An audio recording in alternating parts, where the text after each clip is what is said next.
Hey guys, Nick here, and welcome to our Suicide Squad extended cut commentary. Katie and I, a few weeks ago, actually did our Man of Steel commentary in honor of the 4-year anniversary release of the film, and that was a lot of fun. And obviously, we've been doing a lot of these commentaries and stuff, and we just did our first DC Films podcast with some people that we know on Tumblr a few days ago, and that was a lot of fun too. If you guys want to check that out, but so obviously back with me today is Katie. Welcome back. Hi. So kind of like with Man of Steel, like I haven't sat down and watched Suicide Squad. I would say probably since the extended cut was released. That was probably the last time I watched it from start to finish. Really? Well, okay, no, that's probably true. I don't watch it as much, but I watched the extended cut when we got it, and and then like I don't remember what happened. Like a couple weeks ago, I was sitting down and I was completely bored and was going through Vudu, and it was like, oh, trailers. So I watched the Suicide Squad trailer, my favorite one, and then I watched it again, and I watched it like 80 times, and then it was like, okay, screw it, I'm just gonna have to watch the movie. So I did that. Yeah, it's funny because I tried watching it like about a week ago, or at least like getting started to watch it because it was like late at night and I was bored too. Yeah. But like it's of course it's late at night. I'm not gonna sit there and watch like you went to sleep. Yeah, but yeah, I remember because the last time I fully watched it was when it first came out because I was so desperately trying to get a copy of the extended cut because everyone was trying to get it, by the time I saw it, everyone already seen it, so already knew everything. So I'm like, ugh. And I was kind of hoping they would do what they did with Batman vs Superman, was like have like a screening of it somewhere, so that way they can do it there. But because remember when because at first they made it seem like, oh, there's not going to be an extended cut for this, like the theatrical cut was David's vision, and we're all like, oh, well, okay. I mean, because we all saw the Ultimate Edition of Batman vs Superman, and we're like, oh, we kind of wanted that, but if that's his vision, and that's fine. Yep. And then, of course, like a month and a half later, it's like, oh, here's the extended cut, and we're like, okay, guys, is this going to become a thing with you? Yeah. Well, so, I mean, it is called the DC Extended Universe, so. Yeah, I guess that's true. This one, it's different than the Ultimate Edition of Batman vs Superman. I agree, because in the end, it's just got a little bit of extra time added to it. But it doesn't ultimately change. It doesn't bring up like other plot things, or like Batman vs Superman really, really rounded it out. Yeah. But I still appreciated it because there were things that I saw in the trailers that I wanted to see, and then I didn't. Too. And it was like, oh, I hate that. And then it just kind of rounded out a little bit more some of the dynamics of the relationships, and that I really enjoyed. So I was glad they gave it to us, even if it was, in the end, just a few extra minutes. Yeah, me too. But it was worth it. Yeah, and obviously there was some stuff they added with like the storyline between like Deadshot and Rick Flag, with like Deadshot trying to like get to see his daughter, and obviously they added more of like Joker and Harley, and all that stuff was great. There's only like one scene, and when we get to it, I'll bring it up. There's the one scene that they added. I kind of wish they didn't, but it's literally one minor scene. Other than that, like, everything pretty much, other than the one thing I didn't like, everything else they added, I thought like, at least somewhat meaningful, even if it doesn't like drastically change my opinion on the movie. Yeah. This movie is a weird one for me because, like, I remember when the Comic-Con trailer, the little teaser, was first put out. Everybody was really excited, and I was like, okay, I didn't know anything about Suicide Squad, so I was like, okay, so I watch it, and it's got that long, slow, I started a joke and everything, and it was like, okay, I don't know, that looks interesting, but the Joker looks weird, and it looks kind of dark, so I'm probably going to pass. And I wasn't really interested in going to see it at all, and the news rolled past, and I'm watching, and I'm like, okay, that's cool. And it wasn't until the actual hype for the movie started, the actual serious promo right before it came out, and they put out little trailers for every character, and oh my gosh. I take it back. It was the Bohemian trailer. Yeah. Like, they put that one out, or the Bohemian Rhapsody trailer, excuse me. They put that out, and it was like, I was laughing so hard. I was like, what is this? And it's got comic timing. Like, they stopped the music, and there's Boomerang drinking a beer, and I was like, this is funny. That's cool. And then, so I got a little bit interested, but then when they put out the individual little ones, it was like, okay, these are all really cool. And I swear, I don't know what it is always Captain Boomerang. The whole, uses Boomerang, likes pink unicorns. And I was like, I kind of want to see this now. So, like, this movie is all just, like, there's not... Obviously, there's nothing necessarily too deep about it compared to, like, Man of Steel or Batman vs. Superman or even Wonder Woman.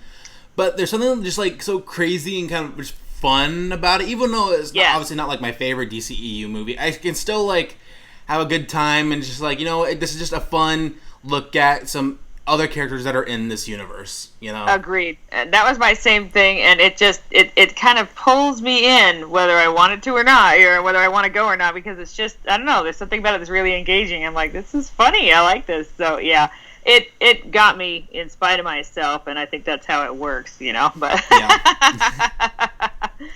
it's good time. Yeah, I'm looking forward to watching. It's been a while for me, even though like I've mentioned before, like there are certain times where I've like, it's been so long since I've seen the movie, and the more I think about it, I'm like, oh, okay, maybe I don't love the movie as much as I first did when I first saw it, just because like, I don't know, I feel like just, even though like I enjoyed it, it doesn't like age as well as as Batman versus Superman and Man of Steel kind of do. We get a little bit spoiled with the ones that have a lot more layers and depth to them. Yeah. And I admit that's part of why I love them, and they're so few and far between. But they're so amazing, and then you just keep finding new stuff every time you watch and stuff. And you're right, most movies don't do that, and these ones fit that category a little bit more. But at the same time, the comic timing of it is beautiful. The emotional beats work for me. Me too. And so if I just want to sit back and relax and not spend time analyzing and just enjoy a show, then this one fits the bill perfectly. So yeah, and that's how I feel about it too. I do also. Yeah. Well, we'll get into it in the movie, but I really appreciate how they kept it so organic with the universe. Like everything is affecting everything else, and they did a really good job to keep it still completely in the DCEU. Yeah, like it doesn't feel out of place. Little cameos and little fallouts and little things, and it's like, oh, thank you. It's very clear that it's still part of that universe, and it's not just, it's totally part of that universe, but nothing ever touches anything else. That always drives me crazy. And one of the things I've always appreciated about the DCEU too is that like each movie affects the next. Yes. Like this movie obviously is the direct result of Superman's sacrifice on Batman versus Superman, which is like the whole reason why the Squad was formed to begin with, because Superman's not around anymore. Exactly, and I love that. That is one thing that makes me happy. Yeah, and it's funny because I didn't even obviously none of us knew that Superman was gonna die at the end of Batman vs Superman before the movie came out. No. But now when you go into that movie and you see the planes going over in the funeral and all that stuff, and those scenes from Batman vs Superman, you're like, wow, this really is like world building, and it really is adding on to what's already been established. And I feel like with certain cinematic universes, they tie in certain things, but it's each film is more or less its own standalone story. Yes. Well, my cat just ran through our blinds. Way to go, Wes. That's okay. Sorry about it. I love you. Sorry, I lost my train of thought. That's where I was going with that. I was listening too, and now I'm like, I remember. That's my cat. But yes, I completely agree about it. I love how the Fallout always perfectly blends into the next one. The reasoning is there, and it makes good sense, and it's you're right, the consequences of one versus another. I like that way better than movies that are just like, oh, we're on the same universe because here's a cameo here and there, or a mention of something. This one is truly, well, because this happened, now you get this. And being able to follow that is really, really exciting for me. Mm-hmm. Yeah, me too. All right, so I'm ready to get started whenever you are. Oh, yeah. Let's do this thing. Okay. So mine's all synced up at 0 seconds and 0 minutes. Same here. All right. So we're going to get started in 5, 4, 3, 2, 1.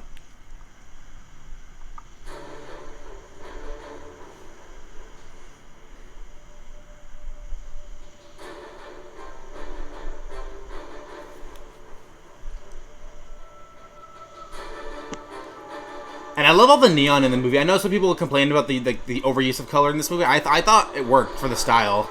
I swear, people just want to complain sometimes. Yeah. It was very much in keeping with the film. This is what it's going to be like. Don't be shocked. It's going to be wild and a little bit bizarre and a little bit weird. It's okay. It's fine. So yeah. And I'm so happy the first character we see is Deadshot, because I feel like the story, even though obviously Harley's a big part of it, I feel like he's a big part of why I think the story matters emotionally. Agreed. Floyd. You ain't got no friends, Floyd. I hate this guy. He's such a punk. I know. Low. Sketty in there. Okay, right at the very beginning, you could see here how they're setting up. You're right. This guy's a punk. and he's a complete jerk. Like, I hate him. And but also, like, they give you a glimpse of what their current life is right now. Yeah. There, it's not good. None of them are in a great place. Yeah. And then you contrast that with the end when we get there, and they have all actually improved and found a better place. And it's really cool. And there was character development as well, too. Yes, and look at this. He picks a fight. He knows he's going to take a beating, and he picks a fight anyway. Because what else are you going to do? And honestly, I think he kind of hates himself, you know? Yeah. So. Oh, and then there's Harley. Oh. Yeah. Margot Robbie did such a great job of nailing the essence of who Harley Quinn is. I agree. She was so, like, out there. It was like, holy crap, she did a great job.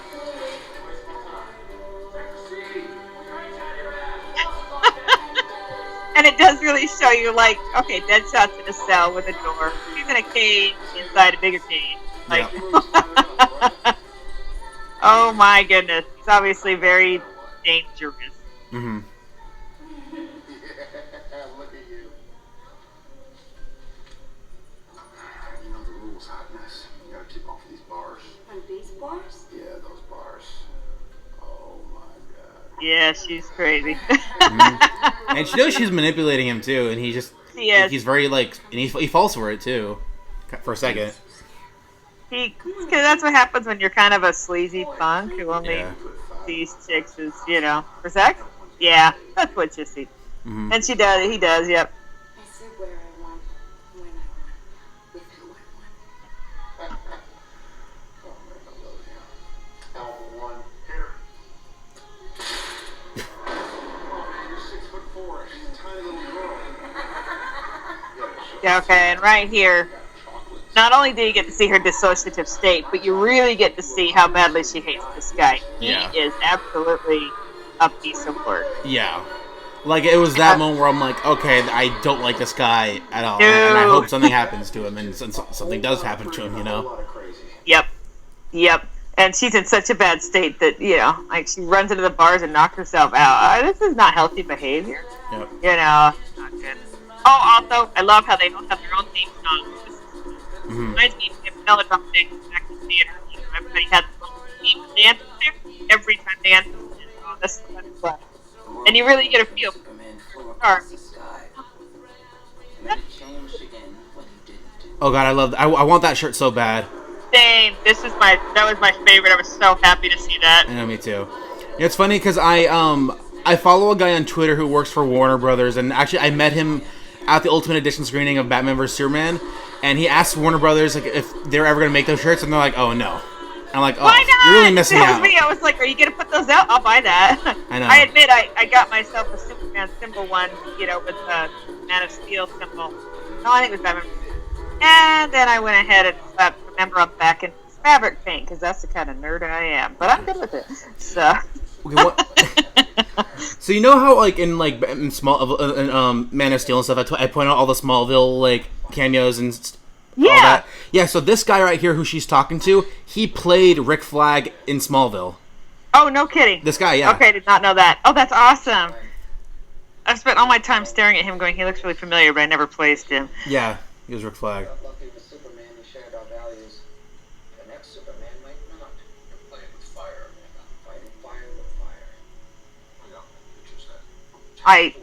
Can I just say, Viola Davis is just, wow. Oh, I think she's one of the best actresses working today. She is amazing. She has got such incredible part. Yeah. And I love all the style here. This is like honoring like that one cover of Deadshot with the falling bullet shells. Yep.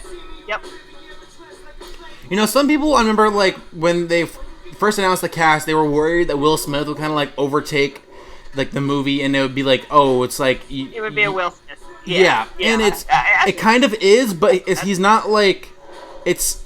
I don't know. I think he fits. I think he does a really good job. I agree, and I admit that like the guy who played Floyd Lawton on Arrow on the CW, you know, was actually I liked him. I thought he was good. He did a nice job with it. So I was like, I don't really know if I can accept anybody in this. Oh, never mind. You know, like he will pull it off, and I agree that I'm like, oh, it's Will Smith. Well, it's just gonna be Will Smith then. Yeah. But he makes it work, and it worked out really nicely. So I like him very much. Yeah. And I think even with the one from Arrow, I think they both do a good job of kind of capturing, like, again, like the essence of Deadshot. Like, his like Deadshot, yeah, he's an assassin, but he's also kind of doing this for his daughter in a way, you know, and both in both incarnations. Yes. I love this part. I know. I'm like, I'm just waiting for it. Oh man, double the money. You know, it's funny. I remember like people have like made memes and stuff of like Will Smith in this movie, and they compared him to how Uncle Phil looked in Fresh Prince of Bel-Air. Really? I didn't even know that. He's got a great song here too, and that whole shot was just beautiful. And you really get to see how precise he is with everything. He's just cool. See, I have no problem with, I don't know, a lot of people complain about, as usual, the choppiness, the editing, the flow. I have had no problems with the flow here. I think people seem to have issues with unconventional approaches. Yeah. But there's still basic approaches that have been used before. It's not like this is a surprise. I watch this and I go, oh yeah, okay, this is like movies I've seen, you know, in the 80s and the 90s, and you know what I mean? I don't understand why people seem to have such issues, and that seems to be their first word that they go for. Editing, flow, but I don't really know that they... Yeah, and I'll admit that I don't necessarily... There are certain scenes that are a little jarring when it comes to editing, but I mean, it's not... I don't hate the movie or hate the editing. It's like, it could have used a little bit of work, but I mean, I never felt like, okay, I don't get what's going on, you know? Yeah, exactly. Okay, and I love this, because we get all the backstory, and right there, and he says, your mother's lying to you. He just flat out lied to his daughter's face about what he does. Which is fair, because who's going to want to tell their daughter, I kill people for a living, you know? But she already knows. She tells him that. Yeah. It's really... It moment again. Yeah. You know? And even now, I'm not focusing on And there's our boy. Oh, Batman! I remember for the longest time they kept saying, "Oh, we don't know if Ben Affleck's gonna be in the movie and all this stuff." And then of course he's like in the movie because they showed Batman like in the trailers and until the movie came out. They're like, "Oh, we don't know if he's gonna be in it." I'm like, he was in the very first trailer, so. Yep. Now people have pointed out that like they hear some of like that Beautiful Lie score from Batman vs Superman in that scene. I to this day I still have never heard it. I don't detect it either. What I do detect are just some beautiful strings depicting Floyd's love for his daughter, you know. I mean, he goes to jail here because she doesn't want to watch him murder Batman in front of her. You know what I mean? Yeah. Like, that's a lot of love for your kid. Let's just say put him in the hole, Threw away the hole. Yeah. You know, one thing I do appreciate about this movie, too, is that, like, you know, obviously as much as I love Batman versus Superman, like, in this movie you get a real sense of... like the cityscape of Gotham and like the kind of city that it is, like because obviously in Batman vs Superman we see mostly Metropolis, so you don't really see like the down and dirty, grim part of Gotham. You know, like here you see Arkham, you see like the street level aspect of the city. You know. Yep. Okay, it already went past, but I always noted that the high heels that she wore and the little stockings with the seam up the back, which are really old fashioned and nowadays are viewed as more of a sexy thing, really kind of shows that she already had a little urge towards the dark side. Yeah. Got in with Joker. You know, that's how she got it. Is that she, you know, she was already towing the line. Yeah. So it's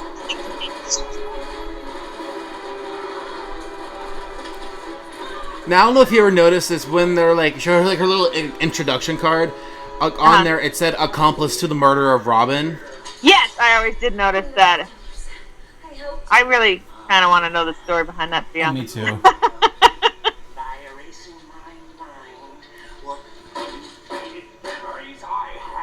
So I like even like there's a little subtle addition right here, but I think I think it worked for like the scene right here. You get more of an idea of what this Joker is. Yes, and you really get an idea of like how abusive this relationship is. Oh, you know what I mean?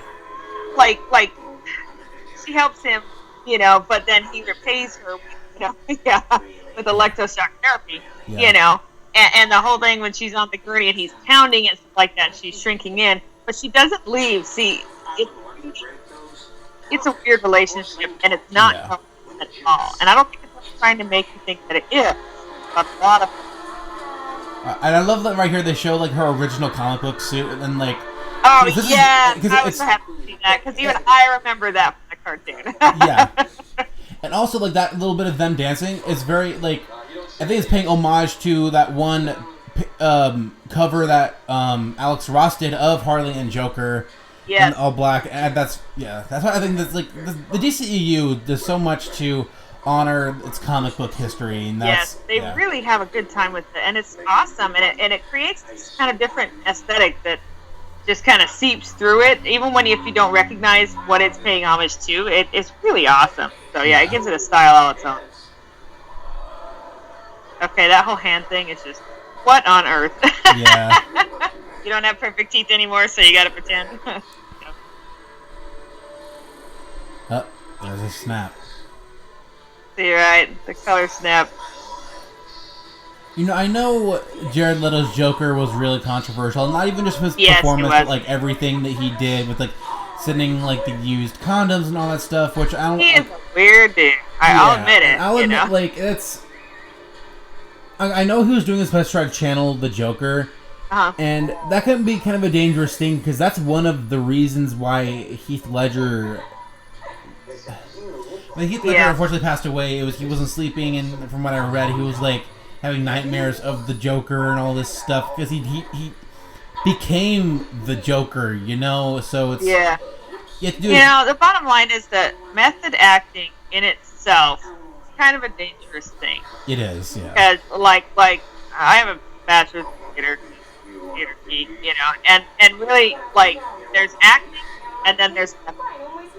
And the people who method act, it doesn't make them bad or anything like that. Sometimes they get amazing results, but I agree that it's like they walk a fine line. Actually, is the line. It's a little bit dangerous, and it's not really something that to then be able to play upon, you know. Yeah. And so, I think that the actors did a great job of this. How the antics, weirdness, really.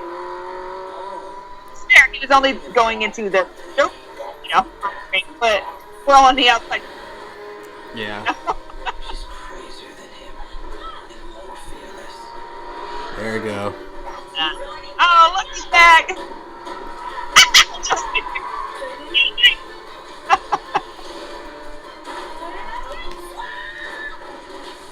Such a waste of a Lamborghini. It's true. It's true. Sad. But I also find it that, like, I mean, Harley, she's blonde and she is sexy, and she very classically fits the trope of just the helpless female. Yeah. Stuff like that. And then she pulls something like this.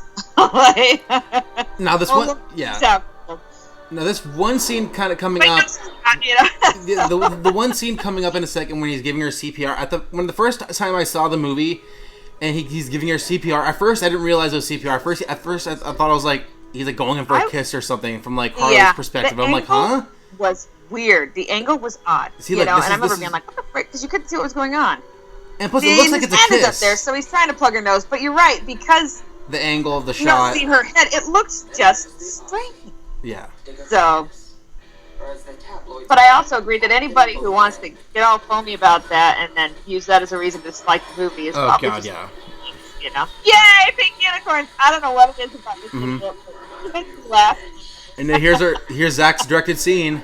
Oh my gosh, I love this scene. Me just too. a little bit was like, oh.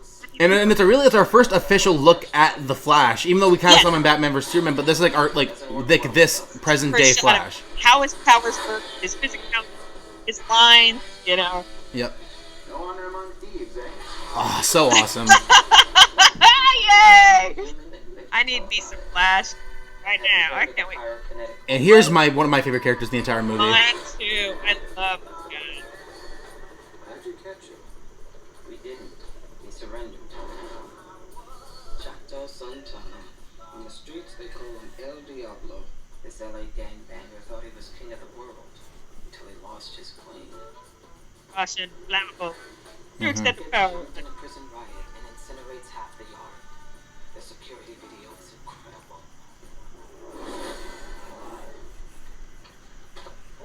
That is really awesome. too, because they avoided his backstory so that he could tell the tale. They give you an idea of his power, that he just surrendered, and the look on his face, and we all go, wow. But they don't tell us because that's for him to do. Yep. And here's our cameo from David Ayer. I love this guy. I gotta say, I just love this guy, and he is truly. I remember somebody mentioning he and Chato Santana were very much vulcanized, Robert. Were cases of people who society expected them to act a certain way, so they finally just did. Yeah. I mean, because it became too difficult to fight it. They wanted to be same. Hey, something might be up with your microphone. You're kind of cutting in and out. Oh. All right, maybe that's better.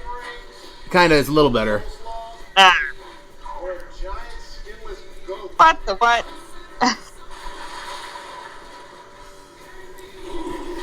I know, I could talk about the people that have some problems with this movie all day, but the fact that, obviously this movie won the Oscar for Best Makeup or whatever, and people got so offended. And I'm like... They just want to be offended at this point. Yeah. Feels like. No, granted, some people were like, oh, the Star Trek Beyond kind of deserved it more because of all the alien makeup and all that stuff, and... They did do amazing work. No, yeah, they did. And if any other movie was going to win it, I'd probably say Star Trek Beyond. But at the same time, the actor whose name I can't pronounce to save my life, who plays Killer Croc, he would sit in that chair for literally 6 hours just putting it on. Yep. He deserves a little something to be able to perform into that. And it wasn't like it was they could have done CG easily. Yeah. And they decided to go with the practical effects, and I think it works for this kind of story because it works. Yeah, because Killer Croc in the comics, he doesn't necessarily have, a traditional look. He can either be really big or really human-looking, and this is, a good mixture of the two, where, he obviously it's a human body, but there's some sort of weird mutation in his genes that made him act kind of like a croc, Yep, no, I totally agree. Now, one thing I wish they did with Enchantress, or at least with June Moon, I wish they, gave us a little more depth into her character before the turn, Agreed. She ended up being a little bit flat just because she was the one who was just overtaken and there wasn't much there, you know? So. And I don't blame the actress. I think it's more of the No. I wish they would have established her more before than just, all of a sudden, she wants to destroy the world with her brother, Agreed. Obviously, there's, she's, angry because Waller has control of her, and I get that, but, I just wish there was more layers to the character than, Agreed. Sadly, though, I don't know. We've been a little bit spoiled with Zod and and every other, So I agree that I've had those same thoughts. But I will say that, you look at it and they want to be worshipped. It continues the theme of gods among us. It really in terms of, we're always looking at the superheroes and they're like gods among us. And what's that really like? And what do they really want? Well, these guys sometimes it's just that simple. And I agree, can be a little bit flat, but they have a good motivation, Yeah. So they're gods among us, and they're not good ones. Yeah. So I remember when they first announced the cast, originally Tom Hardy was supposed to be Rick Flag. I love me some Tom Hardy, but I really like this guy as Rick Flag. He just kind of strikes the right note for me. I love Tom Hardy, but I can't really picture him in the role after this guy has owned it so well. So, I don't know. Yeah. He did a really good job. Yeah, this scene right here, I wish there was a little more build-up instead of just, they literally just met and then it flashes to a random scene later on of them kiss. I don't know, that was a bit of editing where I'm like, okay, added in one more scene of them getting to know each other at least a bit. Yeah. This is one of the more unfortunate perils of having to do a storyline about a group versus a person. Yeah. Because they have to establish all of these characters. They've got to fit everybody in there so much, it becomes very difficult to try to give everybody the full treatment that you'd really love to give them, because otherwise you'd have a 3-hour movie, and that's not going to go well. Yeah. So, but, yeah, I agree. Amanda Waller has a plan. Amanda. Have you seen Stranger Things on Netflix yet? No. Right, I keep thinking I should, but it's don't really, get around to it. I like it a lot. Being a kid who had parents who grew up in the 80s and grew up watching the Goonies and all that stuff. Goonies! It's very much so it has that kind of vibe to it, the 80s Goonies kind of vibe with a little bit of E.T. kind of vibe. There's like a mystery to it, and the guy right there who was talking about Superman and stuff. He's one of the leads in the show, and now he's actually was cast to play the new Hellboy. His name was David Harbour. He's actually really good in that show. Awesome.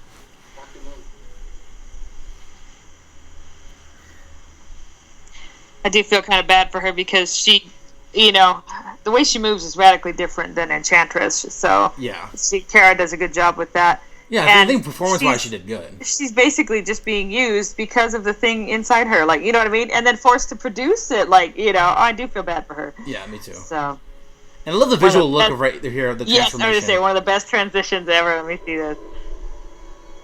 It's kind of creepy, too. Oh, it's insanely creepy, and I love it. That is one of the coolest things. Remember, even in the trailer, I was like, what is that? That is so cool. Mm-hmm. Meet the Enchantress. Everything we know about her is in your briefing packs. She's walked this earth for a very long time and will likely be here when we're long gone.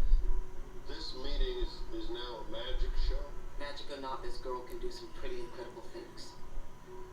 It's funny that they still seem so against anything that's not realistic, but you just lost Superman. I know. An alien creature he just sacrificed himself to defeat, and magic is out of the ordinary now. It makes sense though, because they're like, okay, aliens are one thing, magic, excuse you. The humans, we don't tend to adapt that well. Yeah.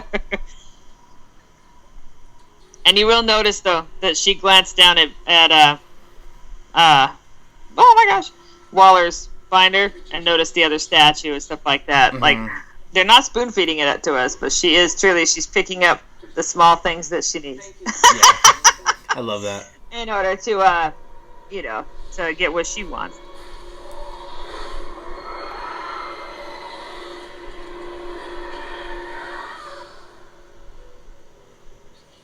Please, I'm sorry. I can't. Now, see, this aspect of the character I love because you can see, she doesn't want to be involved in this. She hates being, having the Enchantress be taking over her body, and I just wish there was a little more of that, a little more. Again, like you said, in a movie where we've officially never met any of the main characters before, you have to establish who they all are, and it's hard to do that and within 2 hours and 15 minutes or so. Yeah, but still, as a DCEU fan, of course, we're all spoiled in this. I wish there was just a little bit more to each character, but I mean, I get totally why that there isn't. I would take it too. If they were like, "Oh, there's a 3-hour extended edition," I'd be like, "Okay." Oh yeah, we all would have been there. Give it to me. I'll take it. So I would always do more. They had some nice moments in here. We missed out on that in the theatrical as well. Yeah. And you're right. This is very much Floyd's movie in a lot of ways. Yeah.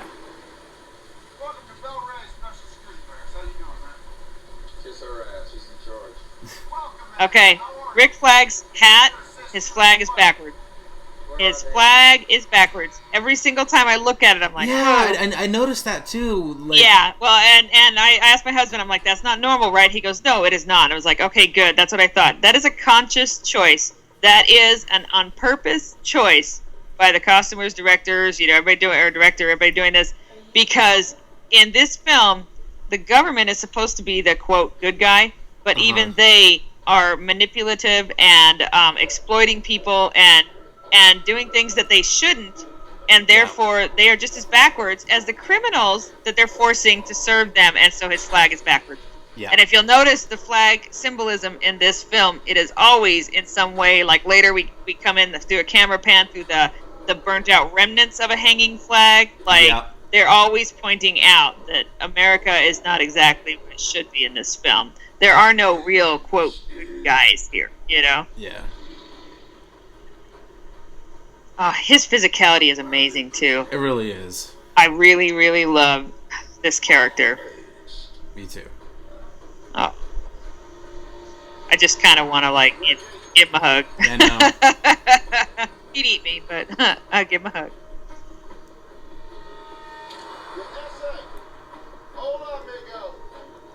Okay, and do you notice, I remember a lot of people complaining about, these are people are just stereotypes. Just stereotyping them down. Oh, God, I know.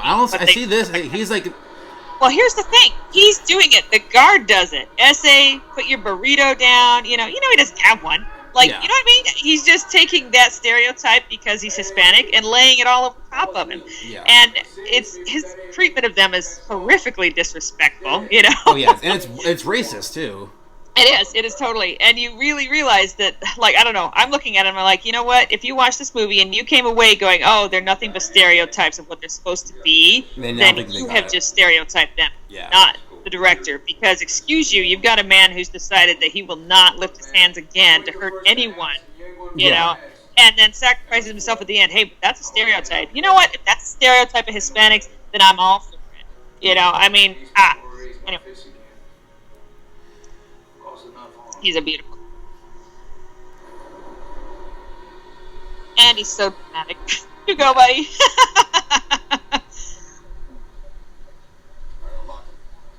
What? You heard me? I love the sequence coming up. Oh, I know. Find out. And some of the music is just really awesome, really well used. Yeah. And I love that because, like, it really kind of amplifies the scene. So I really really does. enjoyed their use of popular music in this one and the choices. Let's go. Really See what you nice. can do. Yeah. You say you never missed a shot. Prove it. That look, see? Yeah. We all know what's coming.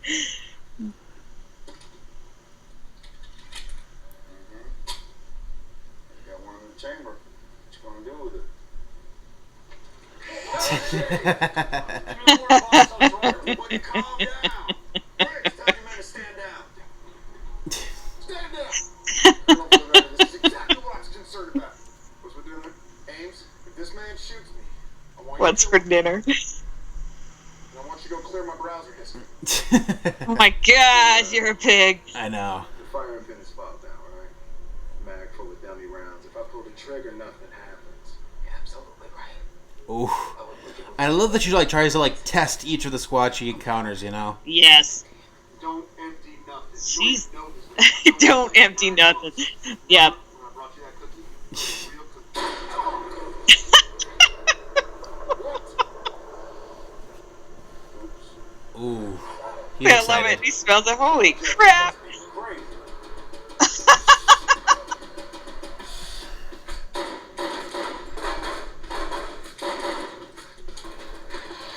I love how they do this in just rapid succession. He's so into it for so long. He's had a chance. Just waited.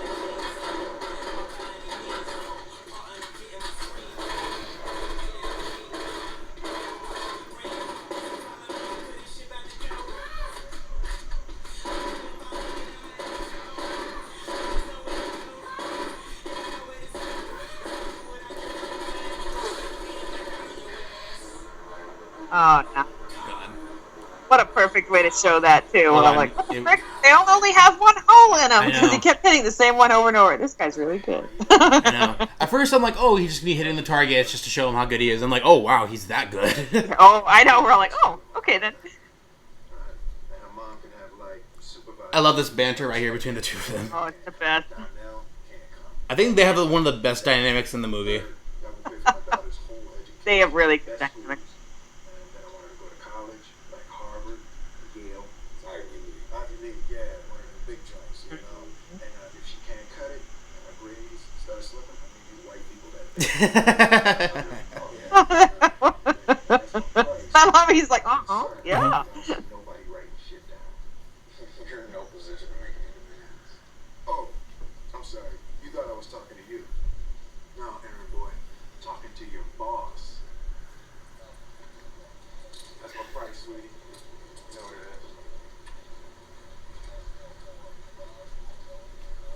I do love they show how smart he is though. Yep. Because for most of the part it was, Flag that supposedly was in charge and seemed to be, except for that one moment when she stepped up, but Yep. he immediately pinpoints who the big boss is. World War II, the U.S. Navy made a deal with the Mafia to protect its ships on the waterfront. Same World War II. It's World War III. What are you really up to? It's a need to know, and all you need to know is you work for me. I can change with a phone call. Alright, I need to do something real quick. I'll be right back. Feel free to bring up anything you want to bring up. Go for it. I'm just gonna talk to myself. Without reminding her, your little friend Stacy is strapped to a board in a drug-induced coma. I'm warning you about you. Dumbass didn't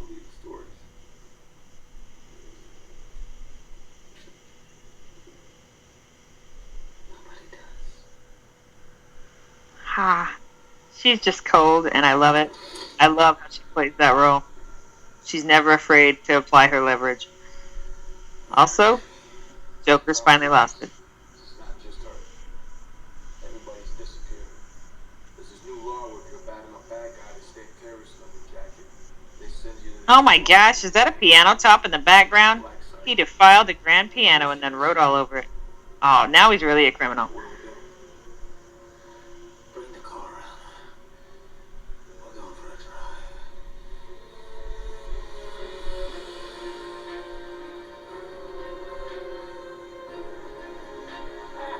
Oh, there's the piano. Yeah, he's lost. I love the picture there, though. That's really nice visual. Lester, hit me one more time. Yay, the pig gets come up and I'm down with this. 10K. You got it? Boss wants to see. You know what? Also, sure. What? Buddy. Good job, man.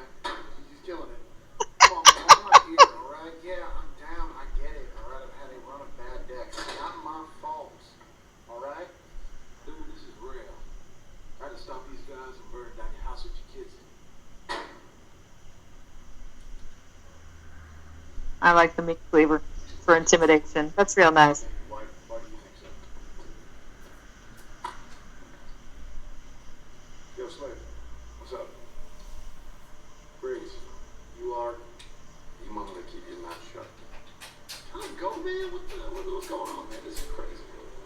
Blah, blah, blah, blah, blah, blah, blah, blah. All that chit chat's gonna get you hurt. Oh, my God. All right, I'm back. Totally cool. I'm just enjoying watching them like scare the crap out of the pig. Oh, God, me you know, too. honestly, I'm good with it. He deserves it, too. Yeah, make him pee. You know, I'm so bad. One thing, cause I missed the scene previously with Joker with all the knives and stuff. I Yeah. loved his and Harley's theme from the score.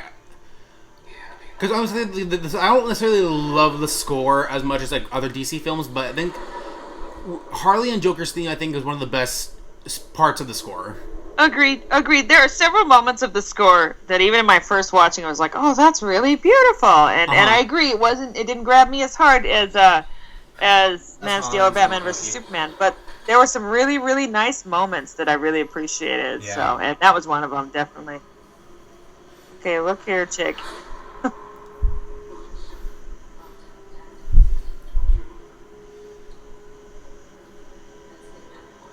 No, even though I've said, like, I wish they developed them a little more, it's still, with moments like this, I think you still get an establishment of, you know, like, how much he does care for her and love her. Yes.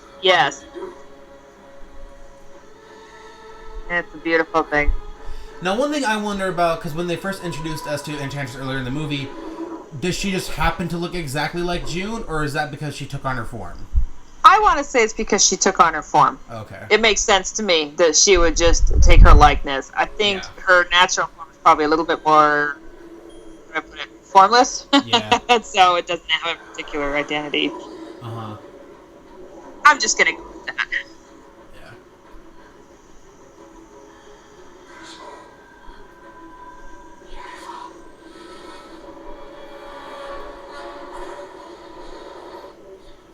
Oh, poor guy. Just watch. I know. I was like, oh, you probably didn't deserve that. Although this is really creepy and well done. Heck. Oh, rude.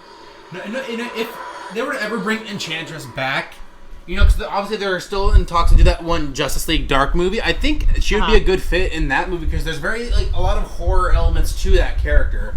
Yes, agreed.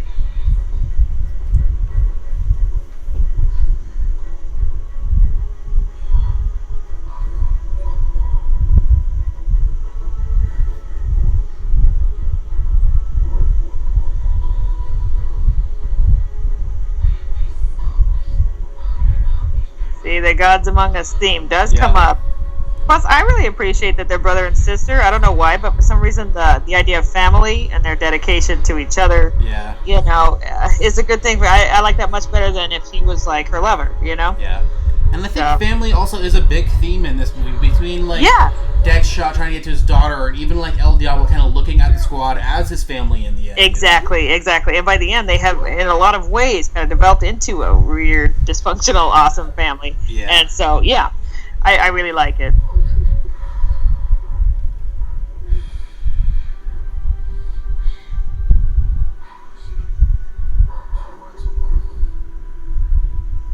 Now, because I know that they're also working on the sequel, would they bring June back, is what I want to know.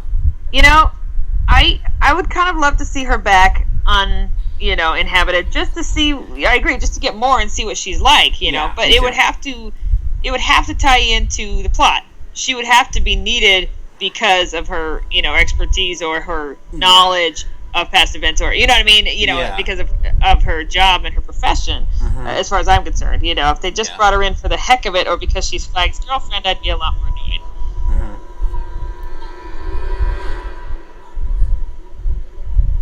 So we were discussing the horror elements that come up, here and there, and in some of the other ones, and this one is just full of them. I mean, this whole thing is just—it's a little bit creepy. See, and look, they try to do nice things. This guy's like, I'm going to help out. Oh, never mind.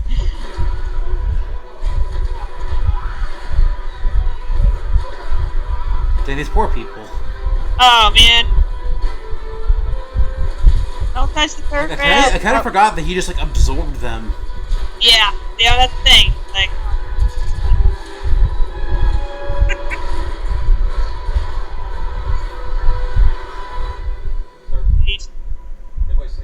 I gotta say, I kind of like his stripes. I don't know what it is. Something about his stripes and the look on him and stuff like that. No, yeah, me too. Like, even though like some people said it was too CGI, I liked his look, Oh, I liked his look a lot. I had no problem with it. It was very distinct, He looked, I don't know, he looked cool. I'm used to CGI at this point. It's like, okay, What the frick, Harley? I swear. She's still like, she's so freaking deadly,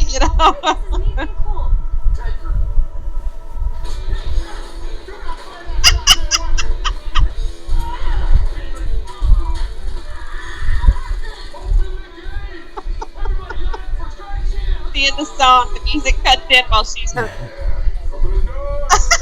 Boy, come on, man. He's always ready for it. I'll let you do.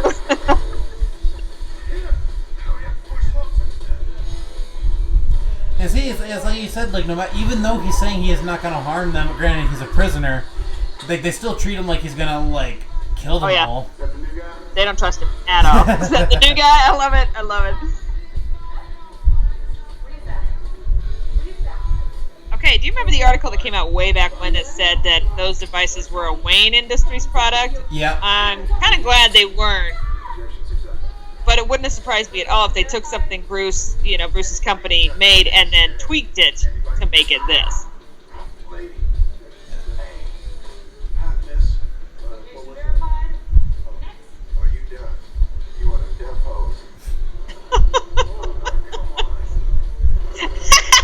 All these guys, holy crap. Our own Lecter. Listen, you're being transferred. I don't know where you're going. It's from Mr. J. You gonna tell him I took care of you?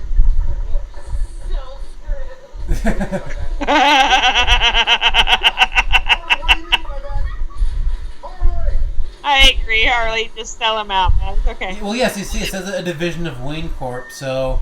Oh, okay. I did not. I don't know why I haven't noticed that all these times. What's wrong with me? But yeah, but even then, I don't think Bruce was like directly involved. It feels like a subsidiary of the company, Yep.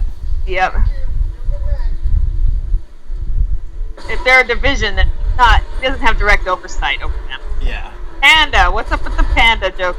He's like the guy with the Batman mask. Oh, God.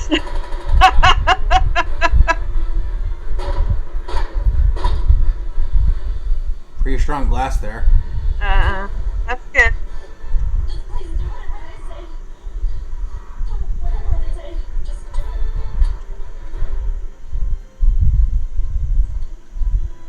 Poor guy. I think that doctor ends up being killed in the end. Yeah. He goes down in the helicopter, I think. This looks mean. Yeah, don't develop stuff like that unless money keeps time.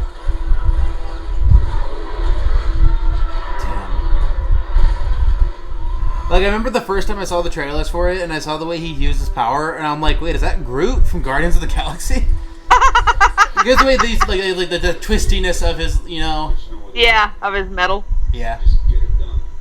I like the when you look at the effect it leaves behind. Like, he splits the columns, but then they've got jagged spikes sticking out, like part of it melted, stuff like that. Really an interesting effect. Yeah.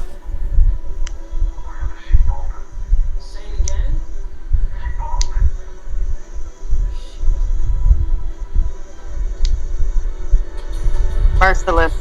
But I love her. I just kind of love her as a character. She's just so amazing. Yeah.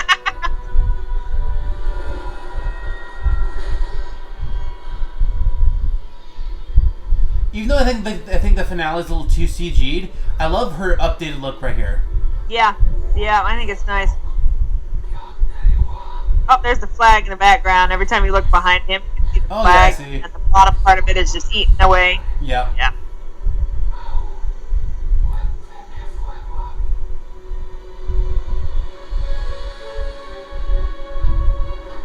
She's so tiny compared. No, she kept talking about a machine. So is this her machine? This is one aspect of the movie that was a little confusing. She talks about her machine, like, is she just trying to use it to destroy the world? Like, she's trying to destroy all their technology. Okay. Because if she does that, then they'll worship them again. Yeah. You know, because that's the way things work.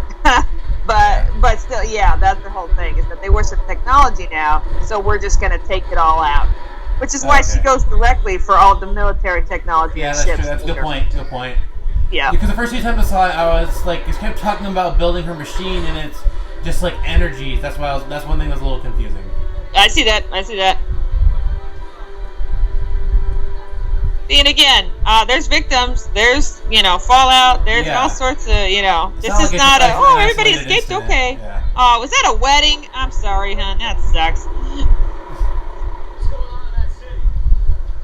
Those assholes here, yeah. Okay, I remember so many people thought that Scott Eastwood was going to play Dick Grayson. Yeah. I cannot look at him and not see his father. It's got He the looks same so profile. much like his dad. I know. I love this music. I mean, they're both good-looking guys too. So that's like they both have like defined features, Yes, very defined features. Hi, boys. How they play? I love this introduction of them all. Oh, yay. And they're all just looking at him. What was that? I should kill everyone and escape? Oh, honey. Sorry. The voices. I'm kidding. Jeez. That's not what they really said. I love her. I love her, and I love the military guys. They're all like, we don't even know. And I love how they bring in Captain Boomerang in a sack. Yeah, he wasn't even in the prison with them, or if he was in a really deep, dark hole. So, yeah. So they bring him in a freaking...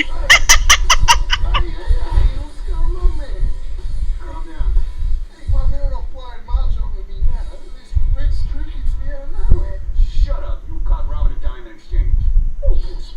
He's like, I was not. No, the people criticize the scene right here because of the fact that he punches a woman. But it's like...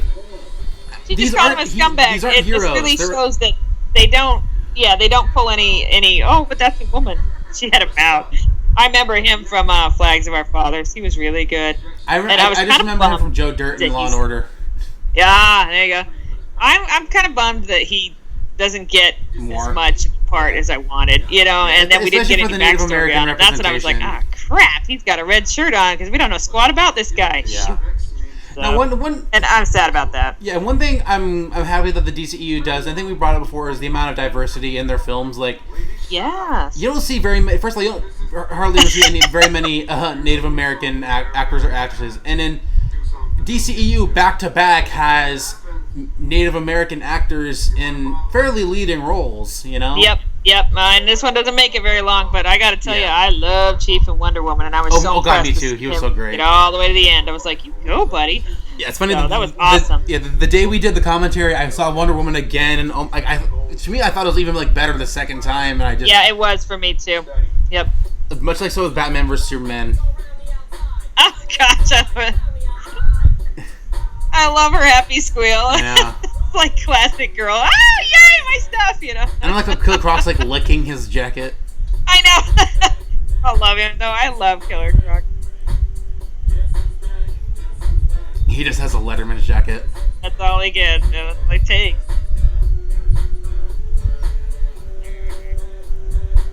See, and the love-hate thing is just really... Yeah.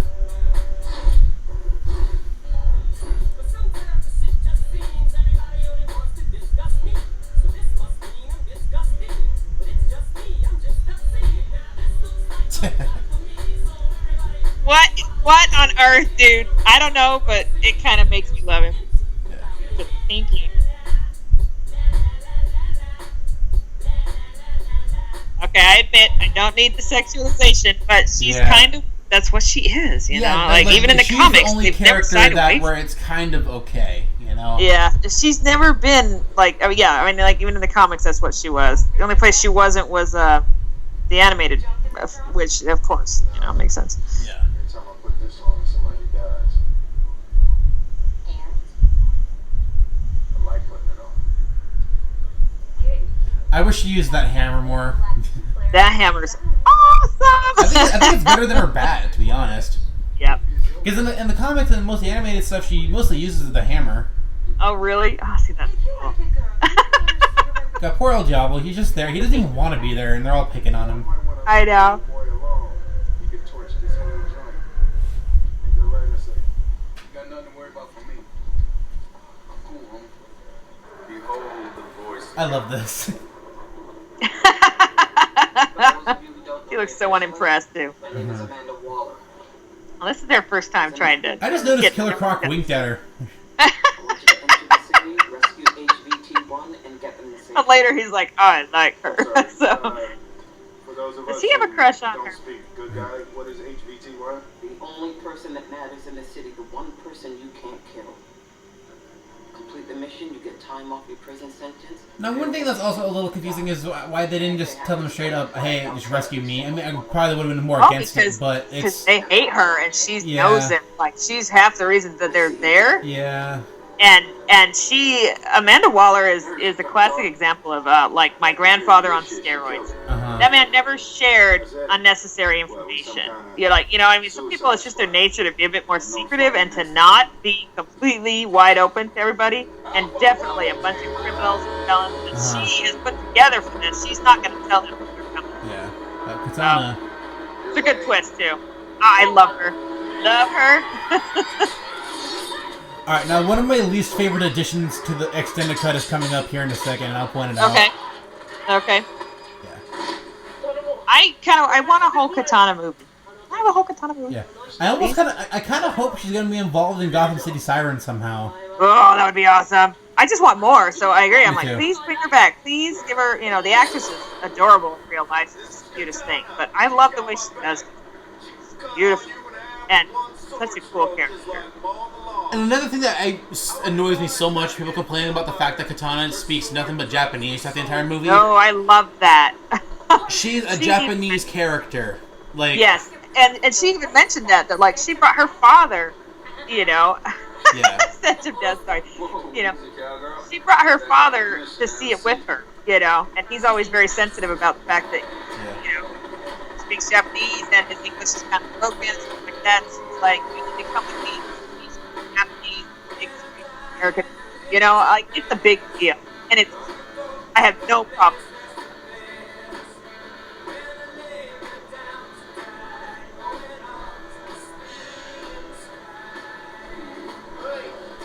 This is the scene I'm talking about right here. Oh, you're talking about the poor guy getting sick. Oh, I forgot about that. To me, that was unnecessary. I do agree. In some ways, though, I will say, it's almost like a family road trip, you know? It's Yeah, I mean, I get it. An area But to me, where, like, oh, so-and-so is dead, you know? Yeah. It's just like... Plus, it's true. The guy does not travel in the air. Never. But I agree that, was it really necessary? Probably not. And I could totally see why it hit the cutting room floor this time around. Terror attack. Dirty bombs, bad guys shooting up the place with AKs, you know, usual shit. Right.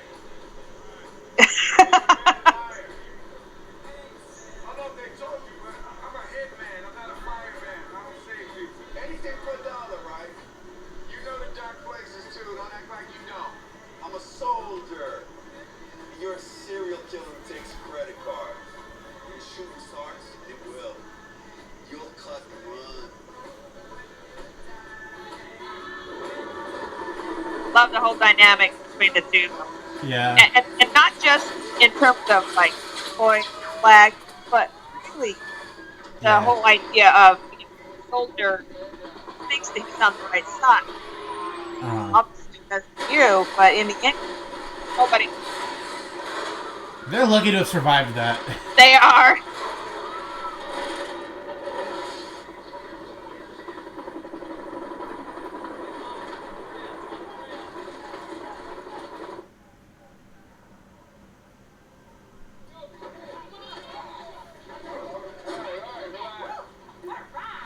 We're okay. We're okay. Athens throwing down.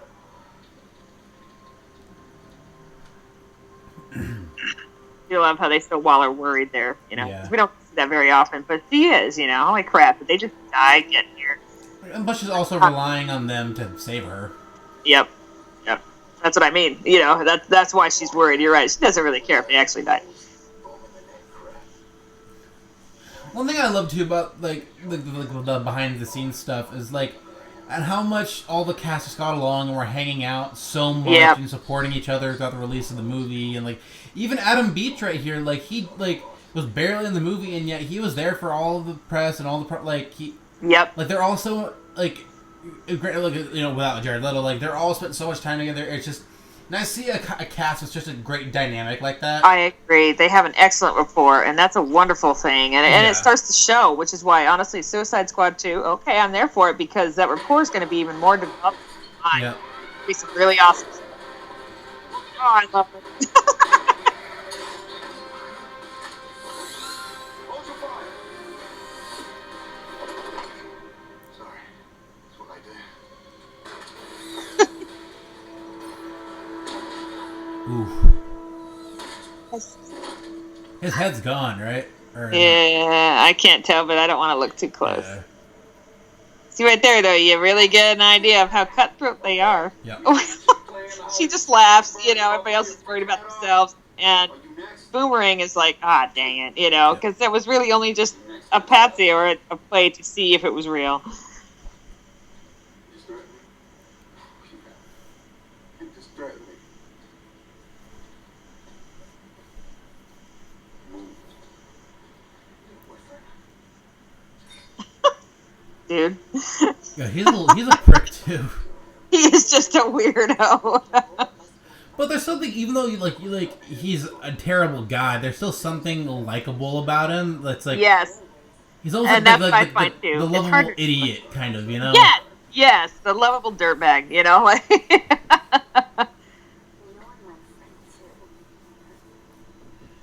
Uh-huh.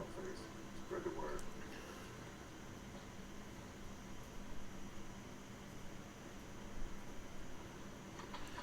I do love some of the extended cut where you actually see kind of like them working together Oh, and yeah, me passing too. this like that, because you know darn well that's what they would do. It's not like they would be like, oh, okay, we'll just go into this like Lambs to the Slaughter. Of course, they're never going to do that. So if they didn't, I would be disappointed in the characterization. Yep. And I love this extra bit of like Harley kind of like dissecting each of the squad. Oh my gosh. That was one of the things I missed the most out of the theatrical. I was like, oh, I really like seeing that, because you really get a sense for her psychology background and all her skills there. And now that they're on edge, she uses them to, dissect other people. That's just creepy, but kind of cool. Let me get out of here. And do what? What do you got any Socrates with all the questions? Freedom, man. Freedom. You remember that, don't you? We're criminals, you know that, right? Yeah, it's great. And you can just, because he's lost everything, so even if he does escape, he has Exactly. nothing to go back to. Exactly. So he's like, it doesn't matter, you know? It does not even matter at all. These people, for real, This homie. poor man. He's a cannibal.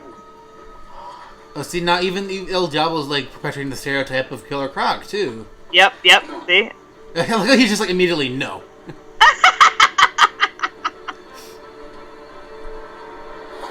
Oh, I totally forgot about this.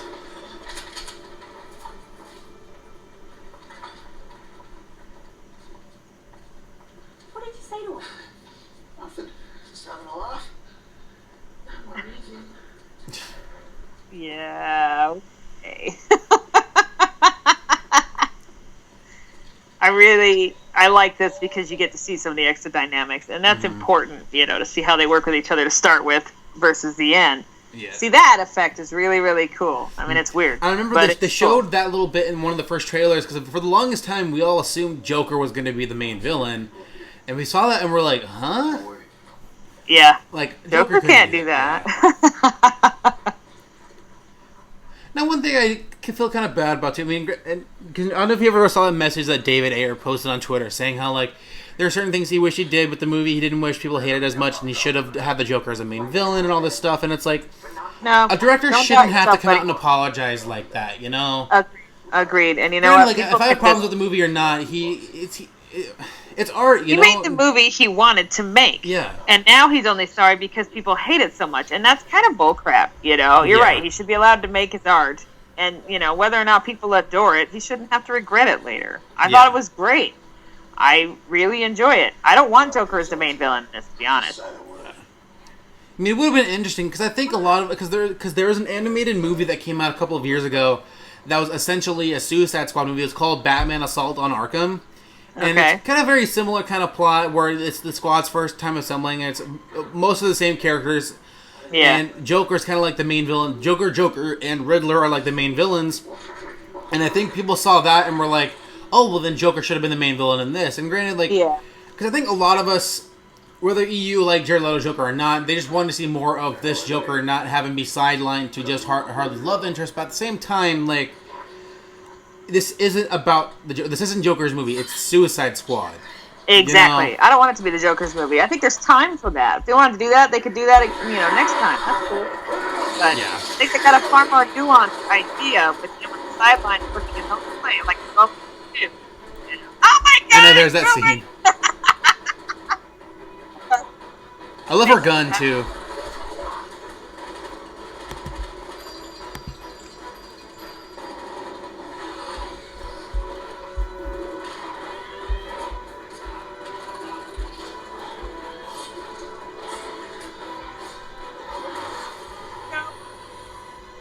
I love her. Yeah, me too.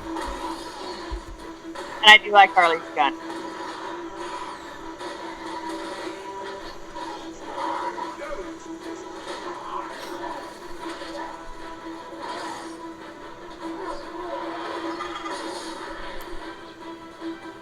See, and he doesn't want to fight at all, so he just stands out to the side. Nope.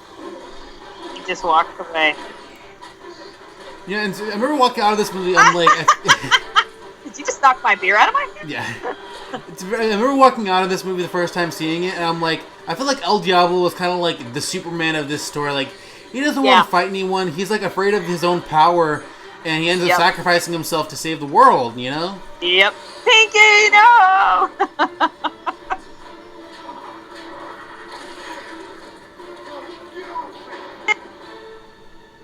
Okay, the whole protect the flag thing makes me laugh. Yeah. Just because, protect the flag. But that's what you do in battle, but also, different aspects of it.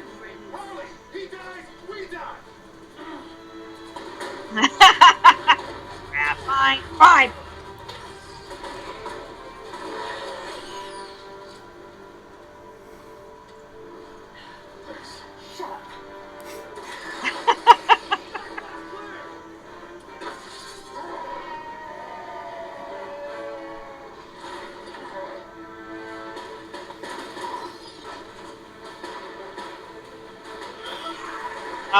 See, now that's when we get the hero moment, and this is some really good music and just some really cool work on Deadshot. Yeah. I like that they gave my hero.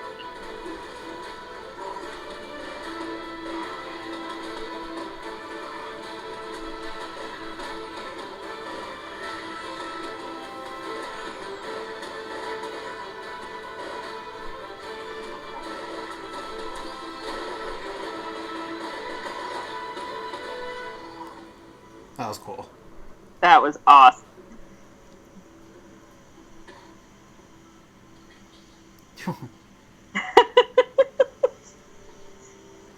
That's all I'm cutting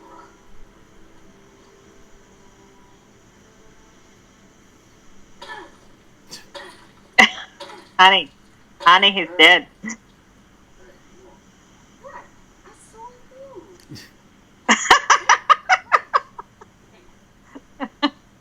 something else, princess? It's better this way. Trust me. Oh, I love this. Yeah, it was, yeah. Yeah. Oh my gosh. It's fire. Terrorists. You want to start explaining this? If I told you, would you believe me? What are they? I don't know. That's bullshit. Thing has on a $3,000 watch. Is that a person? It was. Now it's not. Hey, don't! What? We got a job to do. Come on. Get your boys moving.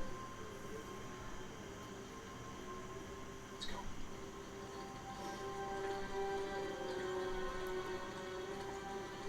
Yeah, and it is an interesting moment when you realize after the fact the actual casualties. Like, you know what I mean? I mean, they were gone before you ever got to him. But, you know, yeah, these are actual what used to be people that you're fighting against. That changes everything. They were engaged when you were, but we lost them.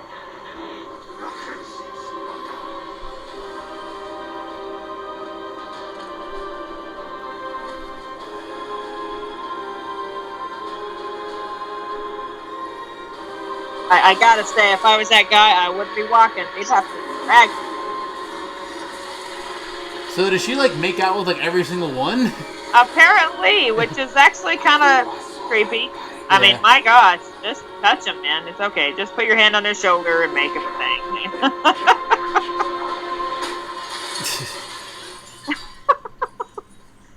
Seriously, what the hell's wrong with you people? All right, I can't remember what the Latin over here translates to, but I looked it up one time. That was on the shirt behind her, and I think it's something to the effect of "My choice is as important as yours," or something to that effect. That's really something fits, you know.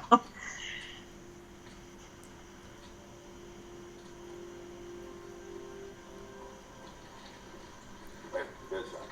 I'll protect you. We don't come together, no one's walking out of here alive.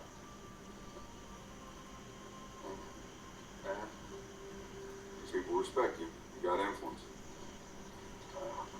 What's your play right now? Your man, your word right. I want my mission. You want your life and your kid back. You help me keep this Mardi Gras parade in line. I'll hook you up. Waller is the fucking bastard. You ain't got shit to hook me up with. I got plenty of my own strings to pull. So just get me to the top of that target building and get my rescue me on that extraction helo. And you gonna make sure I get paid. And you get paid. You get paid and you get your fresh start.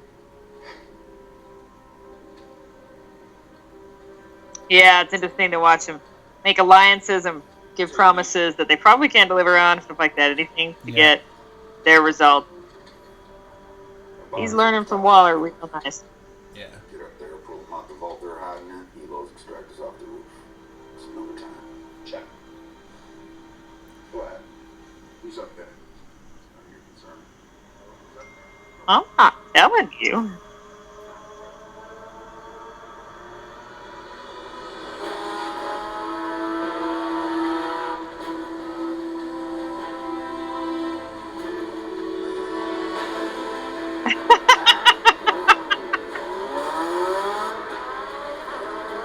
That's pretty gutsy of her to do that. First of all, without a helmet, without any sort of Yes, exactly. So even before changeover the Harley Quinn, she was not just your basic woman.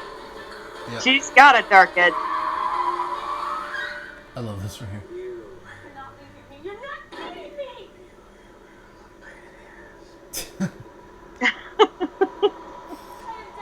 I am kind of glad they reshot the scene because I think originally in the scene he like slaps her across the face.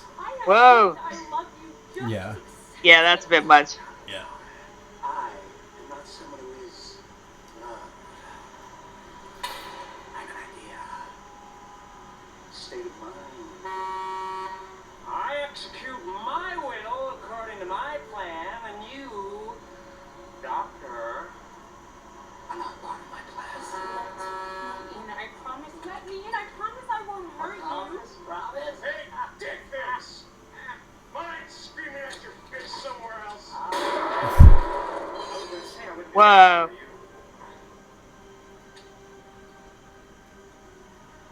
Don't hurt me. I'll be your friend.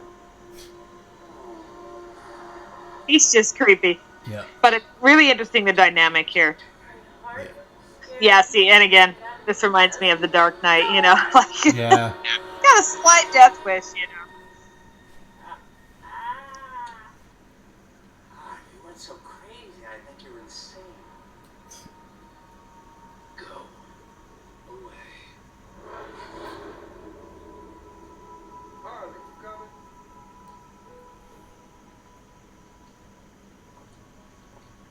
Yeah, and it's interesting because it's true. You could see at the beginning he basically was just using her, and she was a fun toy and stuff like that. And then he was done, you know, and Yeah. she wasn't. Still not healthy. Still, Harley, you know, find your girlfriends. It's okay, you Yeah. know, prove your life. You don't need him, but I can see where it's coming from. That's one thing. Like, I don't know if have you ever seen any of the like Injustice storylines from the I video have games? not. All right, so like in the first one, it's basically it's kind of like an Elseworlds kind of story where like, you know, Joker tricks Superman into killing Lois Lane because he thinks he's killing Doomsday, but he's really killing Lois and their unborn child. Oh, rude. Yeah, and then her heartbeat was like linked to a bomb that detonated all of Metropolis. So Superman ended up killing Joker, then it led to this whole killing spree, and then Superman kind of became this like totalitarian, you know, dictator Ruler. of Earth. Yeah, And okay. in that story, so Joker's gone, and this whole story is built upon like Batman bringing in these like parallel Earth versions of all the heroes to try to stop Superman and all this stuff. And this game came out like a few years ago, and they just released the new one. And in this new one, Harley, now that Joker's not around, she's working with Batman, and now she's a hero. Oh, And it's actually really nice because, like, yes, there's still like the bumbly, like, crazy aspect of Harley, but now she's like using that for good. see, that's And it's cool. nice to see that kind of dynamic to where like they don't necessarily have to make Harley a villain and relying on the Joker. No, agreed.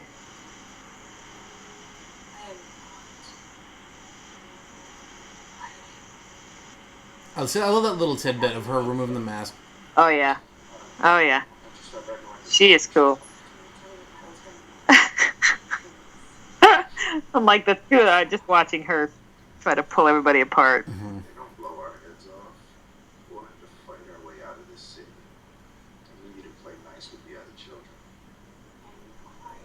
Return to my cage. Sure, okay. Hey, that's okay, Solo. I get it. I know how the world works, okay? When it comes to the heart, She called him sellout, just straight up.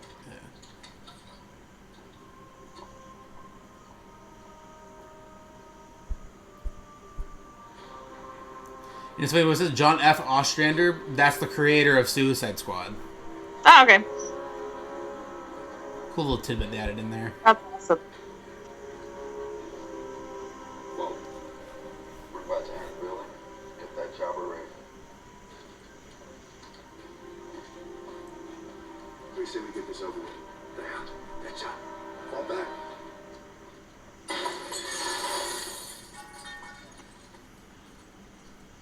You mind if we tag along?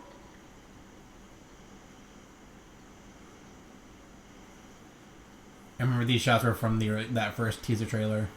Oh, yeah. I loved that first teaser trailer from Comic-Con from a couple years ago. It was really good. I went back and watched it again. I was like, okay, I like this a lot. Don't make me shoot you. But I think one thing that kind of sucks is like that teaser kind of like teased like a darker movie than what we got. Yeah. See, again, though, it's so amazing. I don't know. People accused him of changing halfway and then making it funny. Yeah. I love this. We got to see a little bit of like Harley kicking butt too, just on her own. Oh, yeah. When you come up with a teaser, you're coming up with a small little tidbit, and then, you know, they give you the rest. Mm-hmm.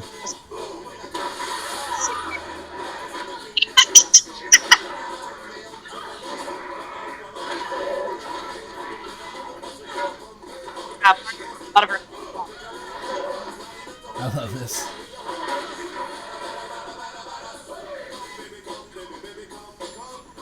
just gets off the elevator like nothing. That's my favorite. They're all like, "Wah!"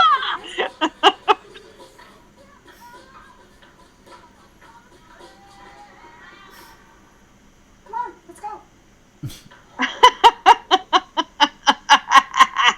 I mean, even Killer Croc is like, well, that was interesting. Yeah. Ma'am, I got motion detectors going off in the secure floors. Flag down all around people. Use extreme caution. I don't like this flag. I don't like it either.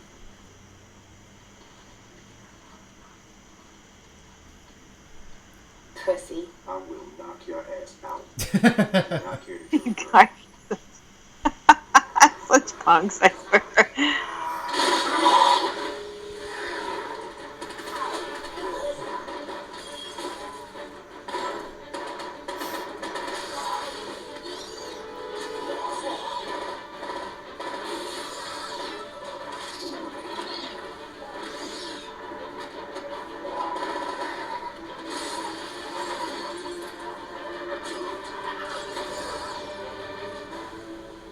Oof. See, I know, I was like, oh crap! Nice. Oh, that touched right. That was my favorite. He called that out. I laughed. I like busted a gut in the theater. I thought that was great. Uh-huh. She pulls some thing of me. Tap the flag again! Oh, shit! Get off me! Circle around! Circle around!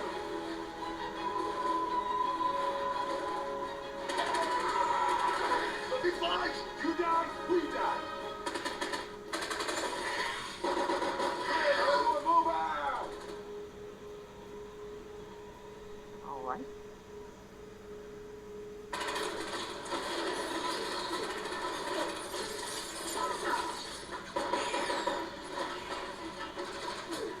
Where you been, homie? This ain't my fight. You know what? You don't stand for shit. You ain't about shit.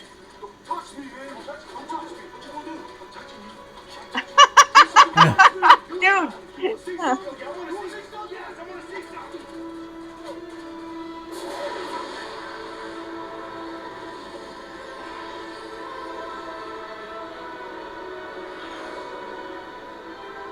And that's not even like all of his power right there. I was gonna say that's not even him really breaking a sweat. But to them, they're just like, holy shit. Holy crap! Yeah, I was like, whoa. I was just trying to get you there. Really, good, right?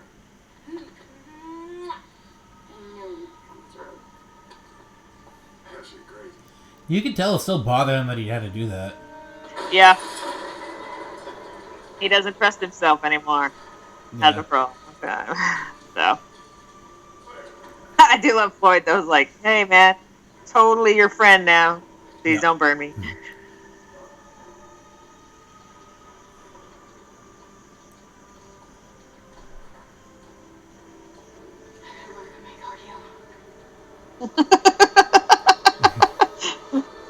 I think this is probably one of my favorite Harley and Joker scenes right here. Yep. The chemical wedding. This is, it's just really interesting. Yeah.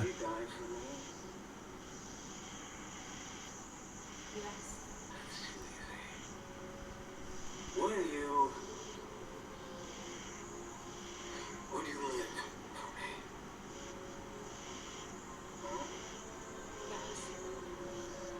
Careful. Do not say this oath thoughtlessly. Desire becomes surrender, surrender becomes power. And this bit, I like the mixture of the song as well as the score. Agreed. It's really nicely done. And it's really interesting. You're right here. Would you die for me? Would you live for me? Is basically, you know, till death do us part. Yep. Sickness and health, all that kind of crap. And yet, in a lot of ways, I think that he is just looking to ditch her. Yeah.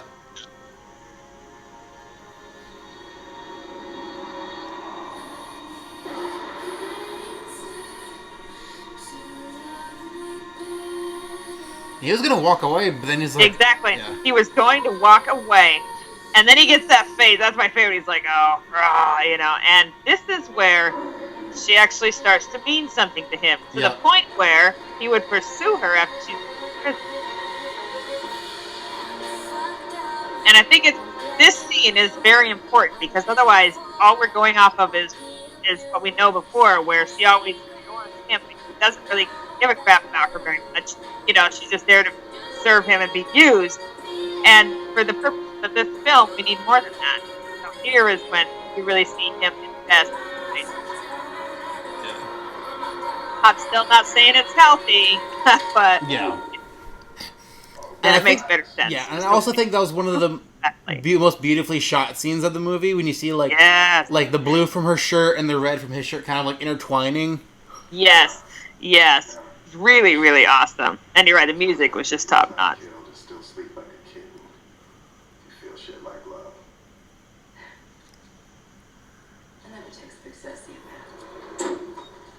And that's the interesting thing, though, is that she says, you ever been in love? He says, no. You know, he actually has. He's in love with his daughter right now. It's just not a romantic thing. You know what I mean? But he's talking about you don't sleep like a kitten if you feel love. You know, you do feel love, Floyd. You're just denying it because his daughter is the thing that he would do anything for. Oh, plus also, like, would you really trust Harley with the information about your daughter? Oh, hell no! Totally, Hey, Flag. This dude better cure cancer after all of this shit. Oh, they're in for a surprise. I know. Well, now that you mention it. You ready? Let's go. You wouldn't have made it without them. This scene coming up shows how dark and kind of even somewhat evil like it was jaw dropping. It was like, whoa, like I should have expected it, but dang, you know. Yep. She takes an average person, a yoga mom, an elderly retiree, and she turns him into a soldier who can take a headshot and still fight. It's an instant army. How she got a click. She's still trying to look at how to exploit that, you know. So the government's not good in this film. Accept the consequences. I am your consequence. You might need to be careful. They think you're rescuing Nelson Mandela. I can take care of myself. Shut it down, wipe the drives. Hey man, I know you can't hear me because you're trapped in your temple of soldierly self-righteousness. But you ain't survive a second on the street. Oh, says the guy who shoots people for money. My cards is on the table, man. He got done, didn't he? Damn, that's dark. Holy crap. That is just a mean lady. Yeah, you're used to it. I'm the bad guy. The thing, and the whole thing, another thing about this movie too is like morality isn't this like black and white thing. Even like it's a very gray area. Even for the people who are like trying to stand above the would-be criminals, like she just killed a bunch of people for basically no reason. Exactly, because they knew things they should know. That was it. Yeah. You know, and then even there, Flag is like, oh, I'm not judging, you know, because he can't afford to judge because, like, he works for... But, you know, it's like, you're right. Morality is not a clear-cut thing in here. It's extremely muddied. And I would, like, expect no less from a movie like this. Mm-hmm. Let's go home. They're all like... Let's go home. That sounds good. You guys want to go home? Or you want to go back to prison? I'm not going back to prison. What I'm saying is, we kill the pair of them now before they kill us. I got this. Y'all made it this far. Don't get high-spirited on me and ruin a good thing.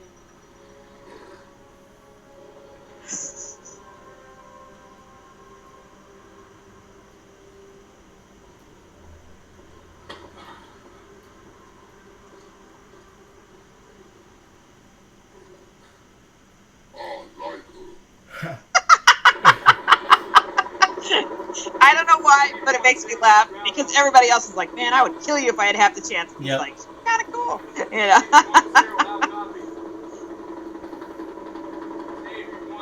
The LZ's clear.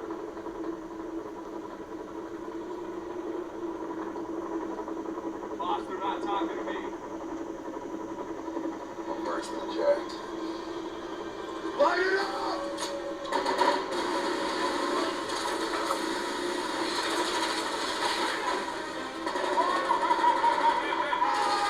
There he looks super creepy. You know, he does, and I swear he's wearing a tuxedo. I don't know why, but it makes me laugh. He's all fashionably evening dressed, you know, Yep. for a night on the town. Well, he's trying to save his woman. And he wants to look good for her. Yep, exactly. That's my favorite. I gotta look nice. What, I got a hickey or something? Professor, can you pick up the pace?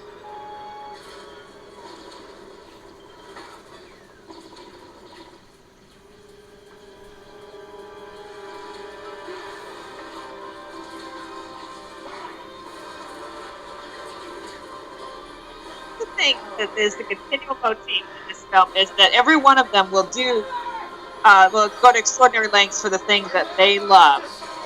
Yeah. You know, like, and it's only towards the end that they start to draw together and view the others as something they will also do anything to protect. I'm not going to go so far as say love, but like she's saying, I get it, sell out. You know, when it comes to matters of the heart, it's, you know, every man for himself. She's right there here, you know, and they would all do the same. She ain't do shit to me. You're a hitman, right? I got a contract. Kill Harley Quinn. Do it for your freedom and your kid. No, she did. So again, like, now that he's like growing like somewhat of an attachment to Harley, it's like, I can't just do that. Exactly. And I think in a lot of ways, they start to respect each other Yep. because of how devoted they are to whatever it is they love, because they recognize that same thing in themselves. Yeah.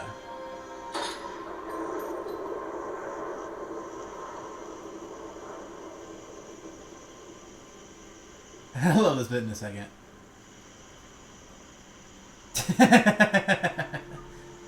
I'm like, there's no way, man. She's still holding the rope. Yeah. I'm messed. Such a punk. I love his sass, Yeah. man. I look at his eye. My bad. Swallow. 710's been hijacked. Shoot it down.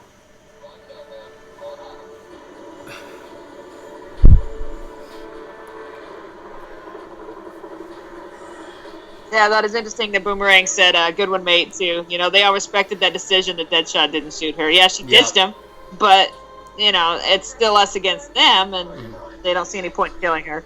Yeah. Right away, I've got some great soda on ice to bare skin without waiting. Watch, we got grab him!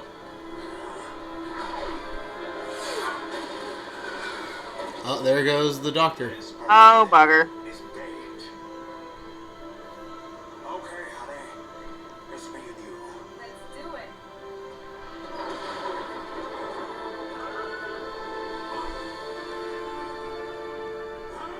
God, he looks so scary right there.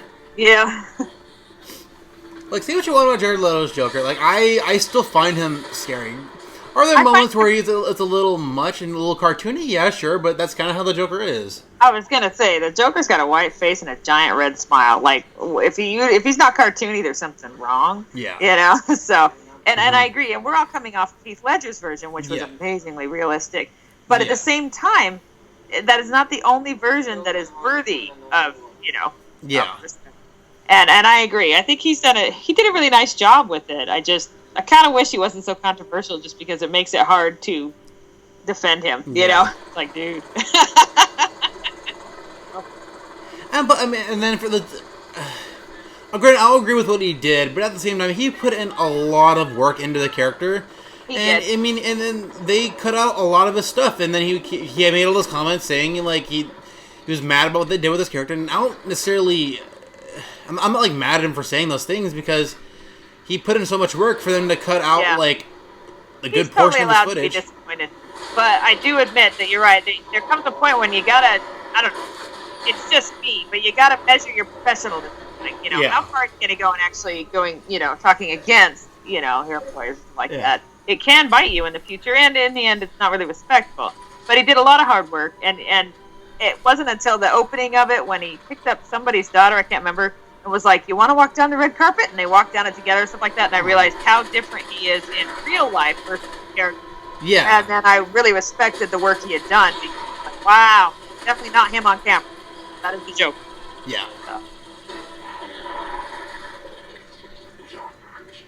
And I think he's gonna come. I know some people are like, oh, like because of his comments, Warner Brothers isn't gonna want to work with him. I think like he has. I mean, I think they probably look at his comments and we're like, yeah, I mean, we understand your thoughts because exactly, we cut a lot of your stuff. Dude. Can you hold it in there? But at the same time, I don't think that's enough for them to blacklist him forever. Yeah, so, sure. Yeah. That's for me. Had a deal. Now, Waller, you got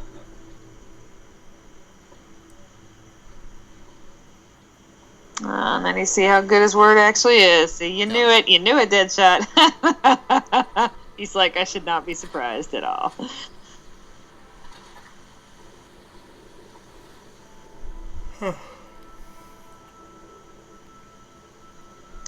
Now, yeah, okay. Oh, you're gonna say something? Oh, I was just cut to a different scene than I expected, but here's, like I'm spelling out the obvious, but where you really see Harley kind of come out from under the shadow of Joker and truly stand on her own 2 feet, though, you know? It really is, okay, he's gone, what do I do, She spent all her time living for him, and now there's nothing left, And then she puts on that brave face. I loved how Margot talked about that. She said it reminded her of her mother, because that's just a woman thing to do, to have your world in shambles, and then you put on a brave face and make like everything's okay, See, and they all know it. Yep. Like, he's gone, she's devastated, and they just kind of welcome her back into the fold. Nobody says a word about her ditching. Yeah. They just, okay, you're one of us again. Yeah. And that goes a long way. It and does. That is where her loyalty, I think, was finally won in terms of, okay, she's still valued, even though the Joker's not around to value her. Oh, Chato smiled at her. Yeah. See? Now they're turning into a family. Yeah. Makes me happy.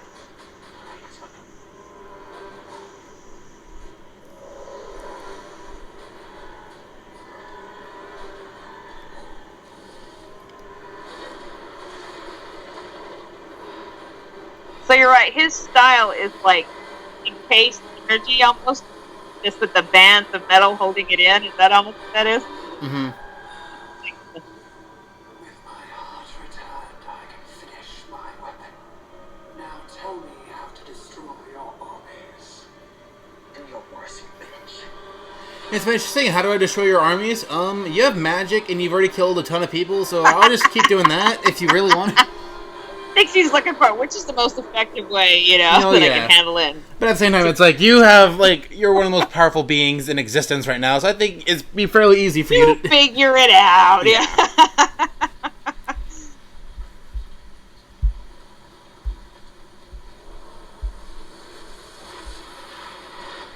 So let me guess. We're going to the swirling ring of trash in the sky. Because why wouldn't we?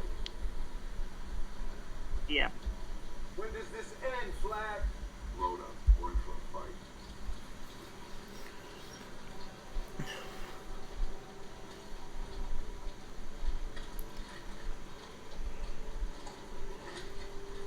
And I do love how he starts to chafe against the constant moving of the goalposts. You do this, and you're good. You do this, and you're okay. Now we got to do this, and it's like, no. Anybody would get really annoyed. Yep. Tell everybody. Everything. Me and you gonna go right now.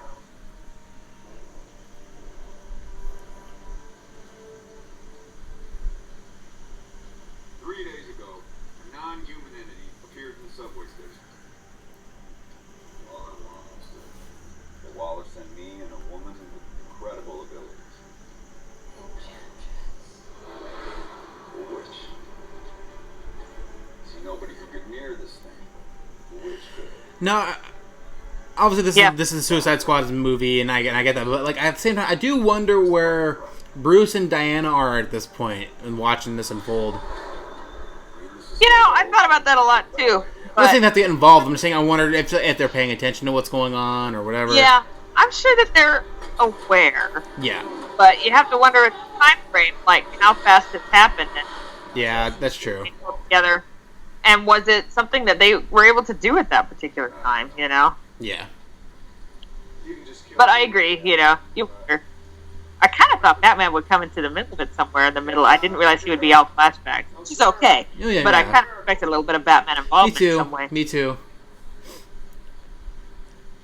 I mean, I'm just happy that Ben Affleck was able to get have somewhat of a role in this movie. True. Well, because I remember before the movie came out, they're talking about how it's kind of like a Batman movie from the perspective of the villains. I'm like, oh, that sounds really interesting. But then when you watch the movie, until you realize that Batman's not really in there, except he's just the reason half of them are in jail. Yeah, and it's not even it's like a Batman movie from his perspective. It's their story, and then he was a part of their story. That's more of what it was, at least in my eyes. Agreed.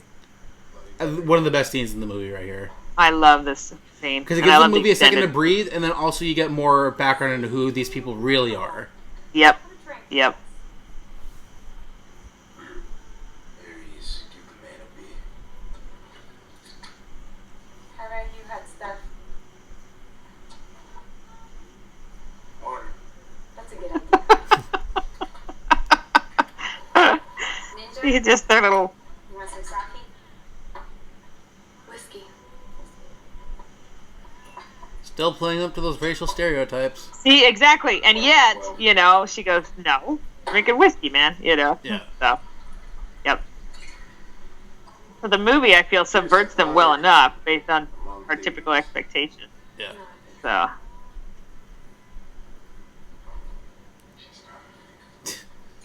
I love Harley's drink with the umbrellas. Of course, it's bright when it has umbrellas. And I love how And she it matches becomes her the colors, too. automatically. Well, we almost pulled it off, despite what everybody thought. We weren't picked to succeed, you know that, right? We're all chosen to fail. Yeah, I know that. Worst part of it is they're gonna blame us for the whole thing. And they can't have people knowing the truth. We're the patsies. The cover up. Don't forget, we're the bad guys.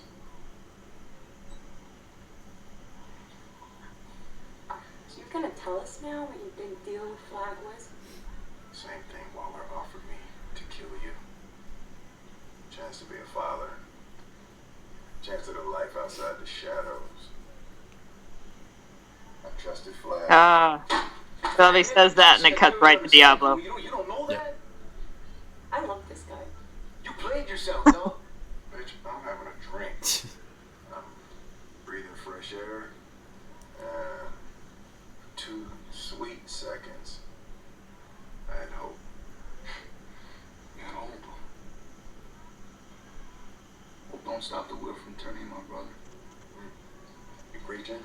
It's coming back around for you. How many people you killed, man? You don't ask nobody no question like that and say, you ain't never whacked down no women. No kids. I don't kill women or children. I do.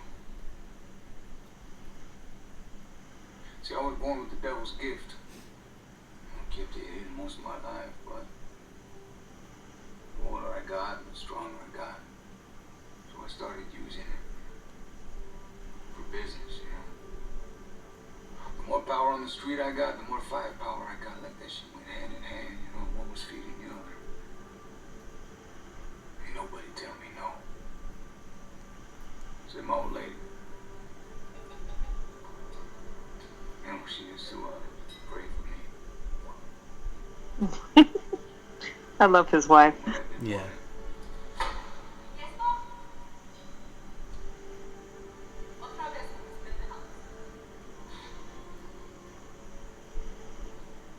God didn't give me this. Why should he take it away? Hey. This is our home. Put that back when you found it. I'm taking my kids to Mom's. You ain't taking my kids nowhere. So when I get mad, I lose control, I just... This is so sad. I know. I know what I do.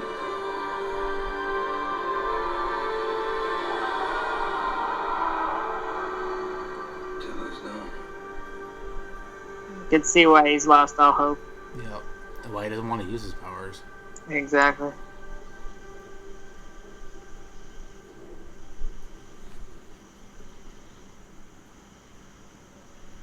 And the kids?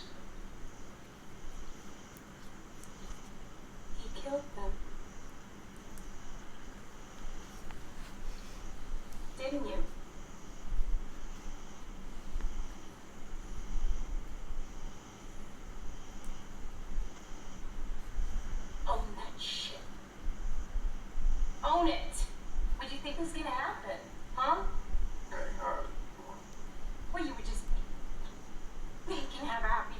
Lee and coach little leagues and make car payments?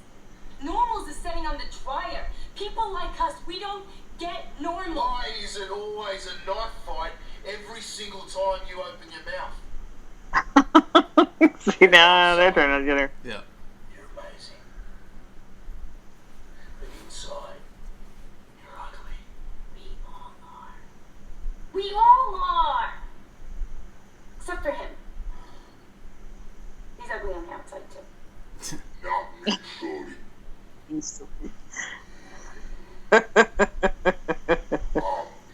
beautiful. There you are. I love how he just owns it too. Right. Yep. Me too. And that whole conversation is a beautiful thing because It really was. I think she it was the really best is making the point that, writing, you know, yeah. this is what we are, we do. You can't hide from it. You have to, you know, Own it, accept yeah. that this is who you are. If you don't like it, change it. But this is who you are right now, so you better own that.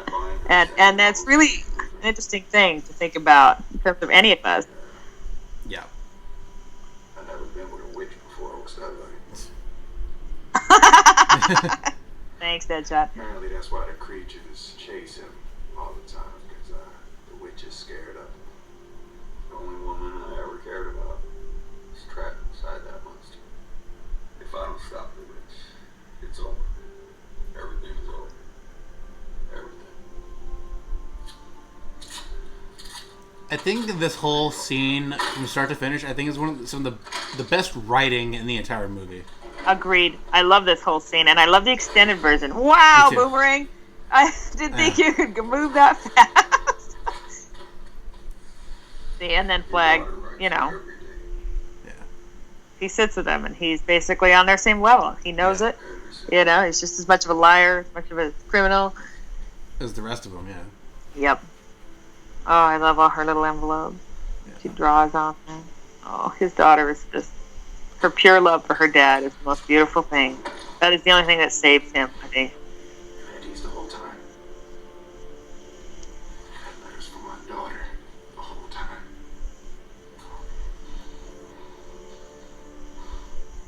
I'm gonna get you there. And you're gonna end this. I'm gonna carry your ass if I have to. This shit is gonna be like a chapter in the Bible. Everybody's gonna know what we did.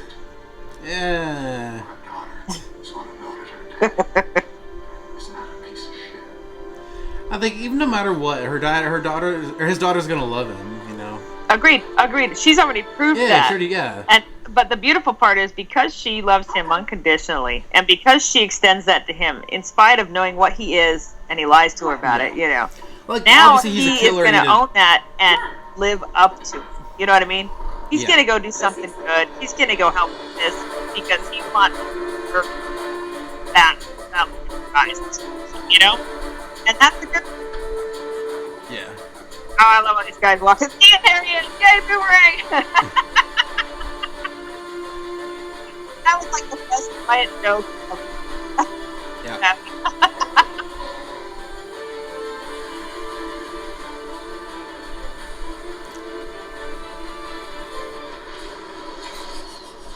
Honest speed, and I'm okay with. So I wish we had seen a little more of Captain Boomerang kind of doing his thing, because he's... Yeah, I enjoy his stuff. I kind of hope he shows up in some Flash movies. Me too. He- Even if it's for, like, another, like, quick capture kind of thing, you know? Yep. You gotta take out Yep. the big one.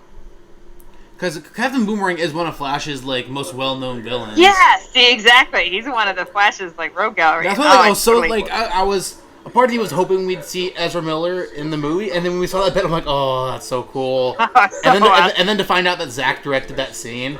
Yep. Oh, that I can't wait for Justice League. The Me stuff too. we're gonna get on his power and just the way he's gonna. That's Yep. so cool.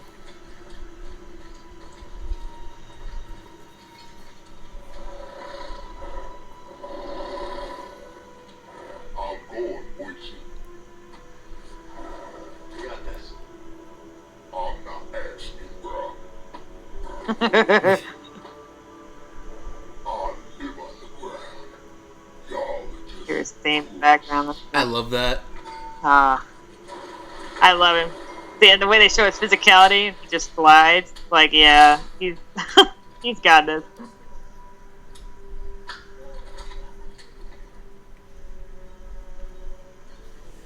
You know, and then despite my feelings on Enchantress, I think this movie, like, I think it ends pretty well compared to what most people say. I would agree. As usual, it's like, oh, but that was cheesy, and I find myself in Martha territory where I'm like, what's the difference between cheesy and sincere nowadays, guys? Are you just so oversensitized to sincere that you can't handle it? Because I thought it was beautiful. Yeah, just like with some people saying that the whole, like, Wonder Woman thing when she's believing in love, people are like, oh, that's so cheesy. I'm like, what's wrong with believing in love? That's our world is getting Cynical. really bad, and that's actually a good thing. We should have that. I love how she talks to her sword.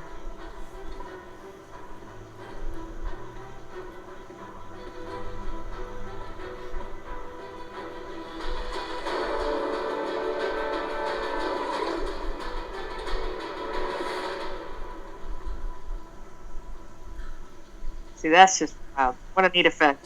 Yeah.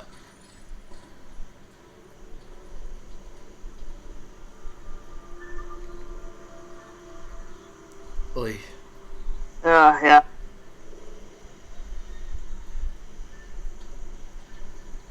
Really love this girl. DC doesn't hold back when it comes to cats. Yeah. I kind of appreciate that because it makes it more real. Yeah, because it's not just like everyone's saved, you know. Miraculously escaped, you know. Yeah, no. Like, I mean, granted, yeah, like, saving people is awesome. Yeah, that's what we should aspire to do or see in our heroes. But, like, realistically, you can't save everyone. You know? Yeah, and you can't be everywhere and know exactly what's going to happen and be there exactly as it happens, you know, which is what half of those casualties were, and then the others were the military that went in after. Yeah. And you're right, you cannot be everywhere. You cannot save everyone. You are not omniscient, and people make that mistake with super powers a lot, you know. They think that the superheroes should know all and be everywhere, and they can't. Oh, I missed it. I did love what Flag said about June, though. Kind of expressing the way that There's that flag okay, again. here's the shot. See that flag? Yep. Oh, yeah. Pattern.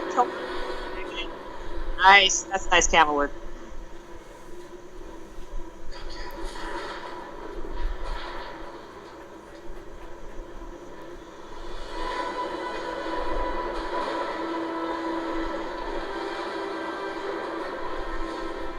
Everyone can see all this drippy magic stuff, right? Yeah, why? Cool finance. You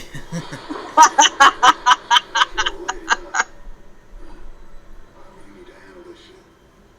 Get up there, smack Somebody on my compared ass, her to knock this shit off. early silent movie correctly and brought up some footage that is very similar, you know. So there's a lot of non-fast movie styles. Really cool. Yeah, we should get a drink sometime. Oh, let me stop trying. Just stop. I know. She's like, what? Oh, she rhymes, apparently. She just goes... Okay. No.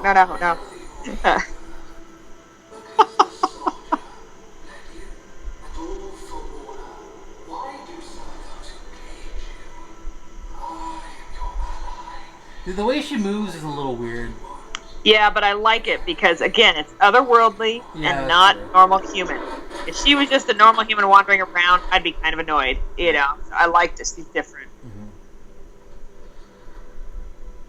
It's almost like her power is too much for that body and is constantly writhing. Yeah. A normal, see, that's just one of the coolest things. And then I ever. wasn't expecting to see normal Jared Leto. I know, it was like, whoa, oh my gosh. Like, you realize how different the makeup makes him. I know. And you can tell those eyebrows are fake, because at that point they'd already shaved him. Yep, that's okay. And it's really a fascinating thing to realize, you know, yeah, they talk about it, stuff like that, but they still have those dreams. They still have that desire deep down, you know, and it's hard to not want that. Yep. And then you got to wonder how much of it is their choices and how much of it is them trapped in, you know, the stuff they've created and they cannot escape now, you know, and so, but they still wish for it. Oh, Diablo. He knows as much as he wants it. He knows it's not real. You know, Exactly. I know. The look on his face is like, no, this is wrong. You know, and you're right, because he knows the reality.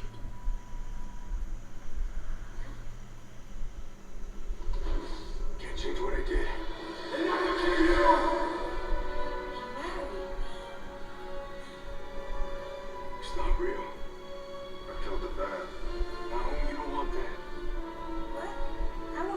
It's not real. Right. It's not real. How long have you been able to see? My whole life. You can't have that. These are my people right here. But it is our time. The sun is setting and the magic rises. The metahumans are a sign of change. Lady, you are evil. That was a cheesy line. Superhero films have cheesy lines. Just down with it. Yeah. Even like in Wonder Woman the other day when Ares has that line of "I will destroy," like every movie has that line. That's just what it is, Yep. The big one is Ares.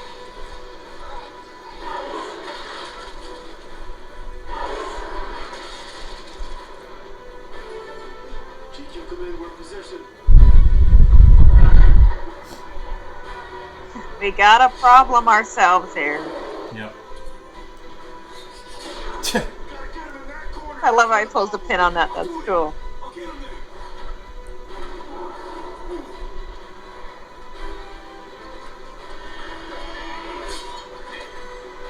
Awesome. No, it grows back is cool too.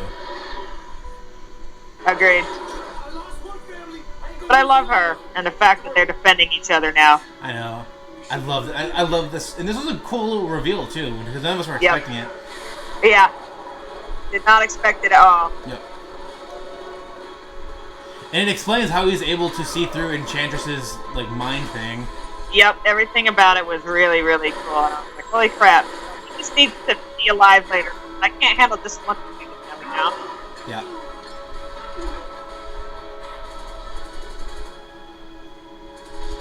Oh, see, in the picture.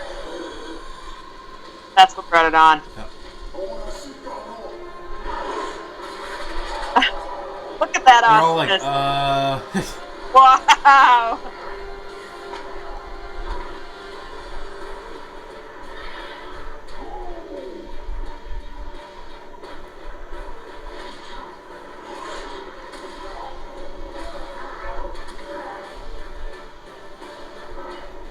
Now, I don't know a whole lot about El Diablo in the comics, but is he based on kind of like a Mayan god or kind of, I you know? don't, in the comics, he's South fairly American new to stuff? the comics. He's only a few years old. Oh, no kidding. Yeah, Okay. yeah. I mean, there's been different characters with that name, but like the Chato Santana version, he's not Yeah. that old, so there's not much to that character. I'm not sure if, because I don't know much about Okay. him to be honest. But from, Okay, fair enough. His headpiece Yeah. looks like it. He looks like a South American. Yeah, that's what I was thinking. Yeah, yeah. Really cool. That's what. So, Actually, I buddy- feel like all of them were kind of based off of like ancient, like Mayan or Incan gods, Yeah. something along A those lines. fire you know? god of some kind. It's really cool. You know, one thing in each of these DC movies, I feel like there's the one character who you don't want to die who dies. But to me, Yeah. if I don't see their body, I don't think they're dead. Agreed.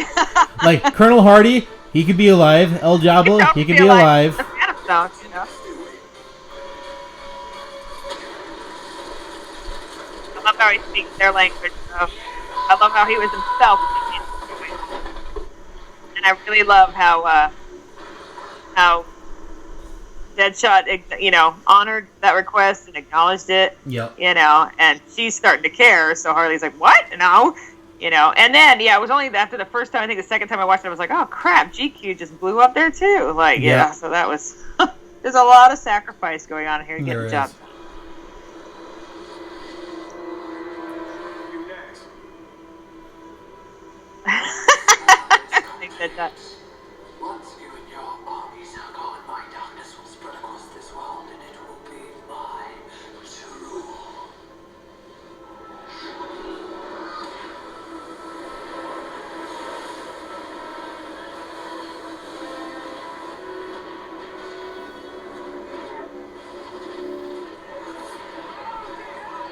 Yeah, so basically she takes all their technology, Yep. she trashes it up, she uses her magic, and then she uses it as a weapon, all this trash and debris, to destroy all the technology. It's a plan. Oh, and see little things that I keep forgetting since the last time I saw them. I forgot she's like accessing Waller's mind right there. Yeah, which makes a lot of good sense, because she's going for the secret places, the secret military installations that people shouldn't know about. Yeah.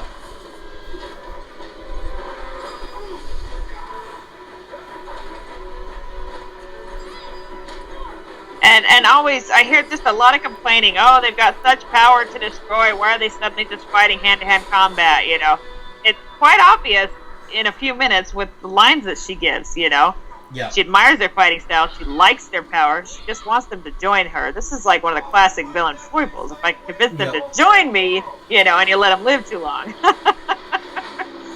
But it makes total sense to me. You know. Yeah. In the end, it's like, guys, it's fiction. You just can't expect it to be. Otherwise, why are you saying? And it's funny because you kind of forget how much destruction she actually causes. Yeah.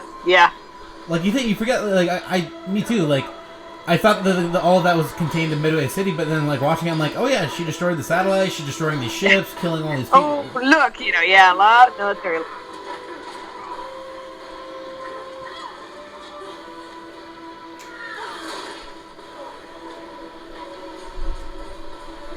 And I love. He's like, oh, I'm late to the party. Oh, here I come.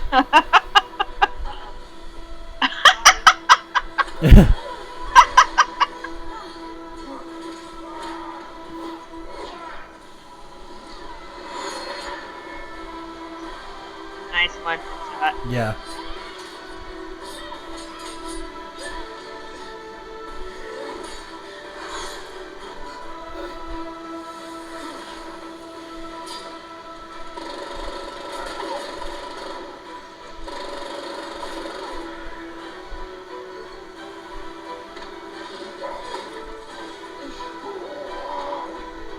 Okay, considering how cranky Killer Croc was earlier and mashed, you know, boomerang into a wall, now he's defending him. Yeah. It's just nice. It's so nice. See, you can see she had the power to do that all along. In the end, she was just kind of humoring them. The last time. Join me or die. I'm not much of a joiner, but maybe we should. Hey, she's trying to take over the world. So? But the world never done for us anyway. It hates us. Hey, hold on. I feel like he says that a lot in this movie. Yeah. The classic case of Harley no, Harley yes. I know. I was just thinking that. But you can get us back, right? Now I know that there's a whole bit that they cut out of the movie with Joker right here. I wonder how that would have played in. I was going to ask about that. Where he shows up after the plane crash, Yeah. right? Okay, and she chooses to go with them. In Yeah. a lot of ways, I kind of would love to see that. Yeah, But- being above him and not. Yeah. But I think for time, they made it this way, where she's offered truly the possibility of having him back. You know, this woman just said she could do it, you know, but the cost is a bit too much, you know, and it's cool to see her discover for other people Yeah. care about besides just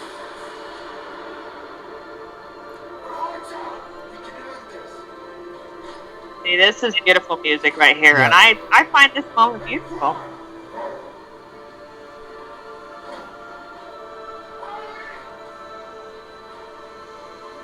See, and all the teamwork. Yep. You know, they all have a part to play. Nobody does it by themselves. Nobody's a big hero. If they don't work together, they don't get it done. Yeah.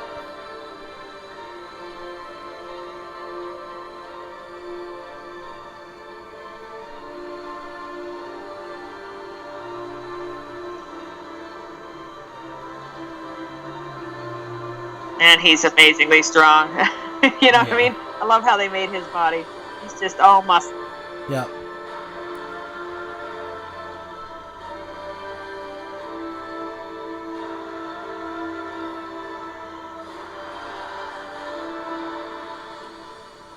Please, Daddy, don't do it. The only way for us to be together is if you don't pull the trigger. Daddy, I love you.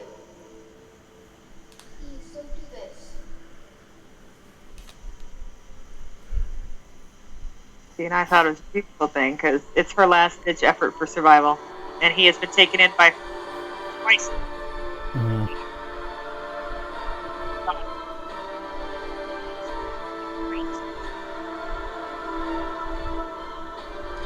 And the way it changes from love to hate, or from hate Exactly. to love, So yeah. in the end, he love.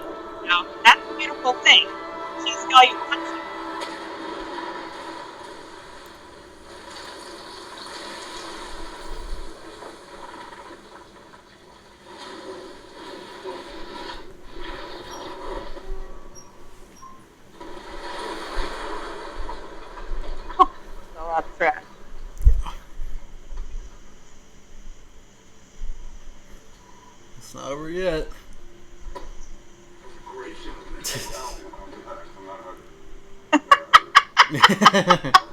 Get off. He left to grab the watch. He's like, oh, the heart. I know. And he's like, hey, oh, this is more valuable. I don't know.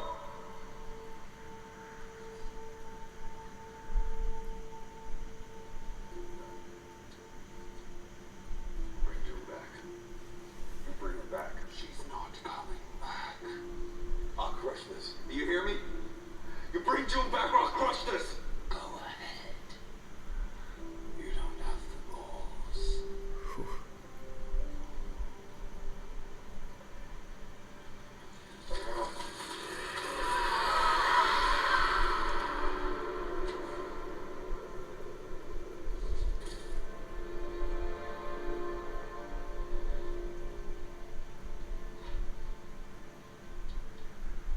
See, that in itself was a sacrifice. You Yeah. know, she can't be allowed to live. You know. So he did what June asked him to do. Yeah. And if they'd left it here, I would have been sad, but still completely understood. It was a Yeah. choice that had to be made. You know. And at least it ends on somewhat of a happy ending, at least for him. Yeah, And her. it's true. It is true. I think Joe brought a really vulnerable quality to this role that did. I don't totally know that Tom could have come off with. He's a great actor, so I feel like He's I'm a little, bashing he's a him, little I'm not. like, It's like just rough that, of an act, if you know what I mean. Yeah, you know, he can be really awesome and tough. Yeah. And Joel just kind of brought. I love how she's able to just peel it off. Yeah. And my whole thing right here, isn't she like? I feel like she'd be like fully like naked at that point, you know? Probably. I know. I'm like, oh Lordy, put some more mud on. Get that girl a rope. You know. Yeah. It's funny. Cara Delevingne is like fairly young, and she has like for her voice in this, she has such like an older sounding voice, you know? Yeah. Yes, he does. Not even just like the Enchantress voice, because obviously that's like edited and like sound and all that, but like her actual voice. Yeah. Can I just say, I love how Waller's just cool under pressure. Yeah. Just came out and like, oh, now I'm. And I love like Deadshot's line too, because you were all thinking that like, how are you not? Exactly. Dude, for real? Yeah. It's not enough. No. I'm seeing my daughter. At least even at the end, she's like, you know what, fine. I appreciate that she's like, okay, they did do good here. You know, I can give a little bit. So she's not a totally heartless being. An espresso machine, honey. Be. Don, I'm walking out of here free, man. We're gonna start having some real fun. Why don't we have some fun? See, he's the only one in the end who gets nothing. Exactly. Although it's funny because whatever hole he was in before, and then they bring him in this bag. Now at least he's in Bellray. himself. So he's like moved up to where they were at the beginning. He's just slow in his progression. Yeah. If you're up here, like in a building, and you shoot a man down here in the street, Okay, see, this is the cool part. People are like, "Oh, that's disturbing. Is she going to become a hit man?" No. The No, whole she's just thing is using that what she there's knows about her no more dad to, secrets. yeah. Exactly. There's no more secrets anymore. You know, this is who he is. She loves him. It's something they can talk about now, you know, and that they can, you know, learn about math, you know, and have it not be this big elephant in the room that he's lying about, you know. So there's a lot more openness in their relationship. It's a beautiful thing. Yeah.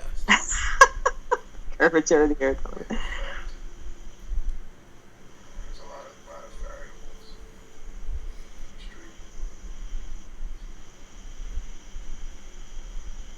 I gotta go. are you coming back? Yeah, I'm working it out. I promised my friends that I would just go without killing them. See? Yeah. And she still loves him. Yeah, not a hugger, huh? See, he'll hug you. That's a good thing.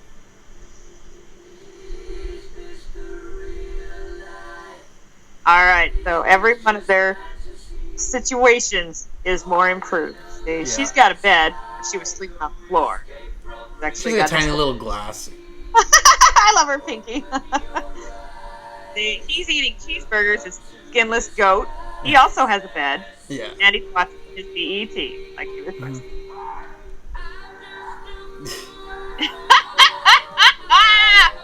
You know, at least he's not in a bag or some hole somewhere. But yeah, he got nothing. Oh, great.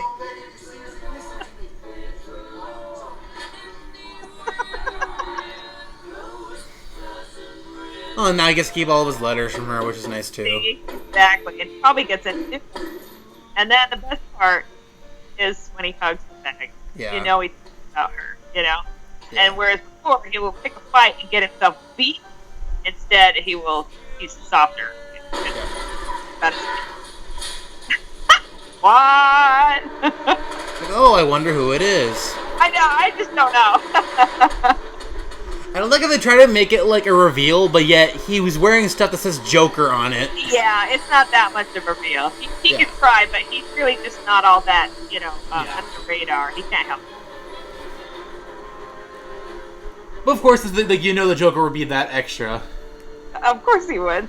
Of course he'd have a freaking suit with Joker on the front.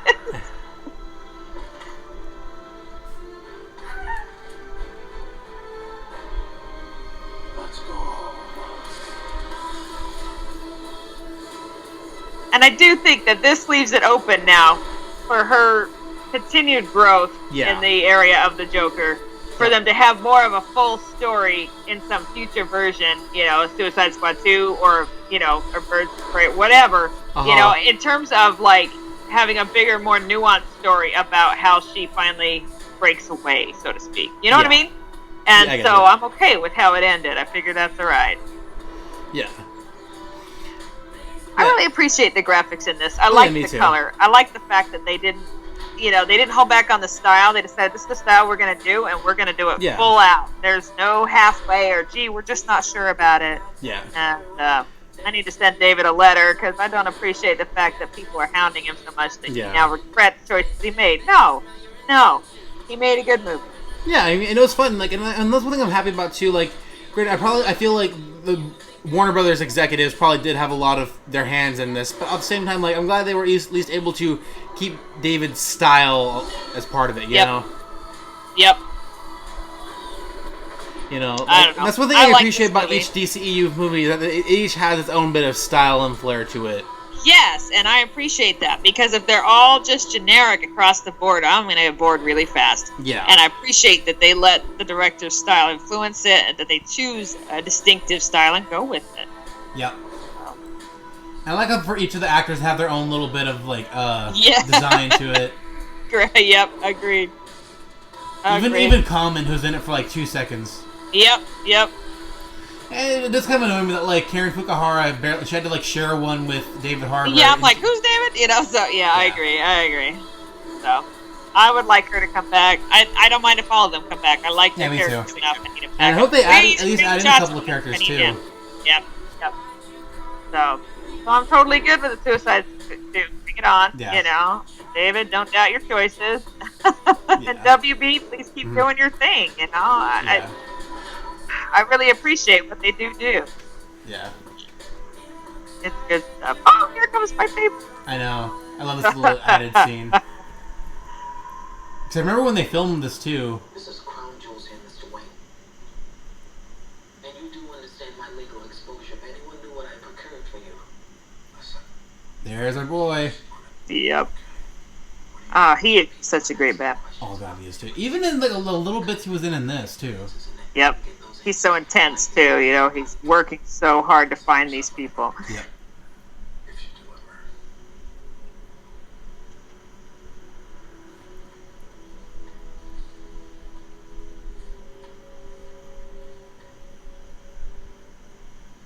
I remember some people were complaining, like, wait, why does he need this information if he had Lex's Drive? I feel like Lex's Drive didn't have all of their information, you know? Yep, like where it didn't have all the info. I totally agree. Oh, I love this line right here coming out. And the way the music builds up to it, too. Oh, yeah. Should stop working nights. You should shut it down. My friends and I will do it for you. Oh, so awesome. I love it. Me too. And look, the perfect lead into Justice League. Yep. Ta-da! I mean, because it's perfect. Everything she went through, now she's got to cover her butt, so she gives information to Bruce, who's already looking. Yep. He goes and forms a Justice League, and oh, look, it flows perfectly into the next movie. I'm here with a small flash to the past.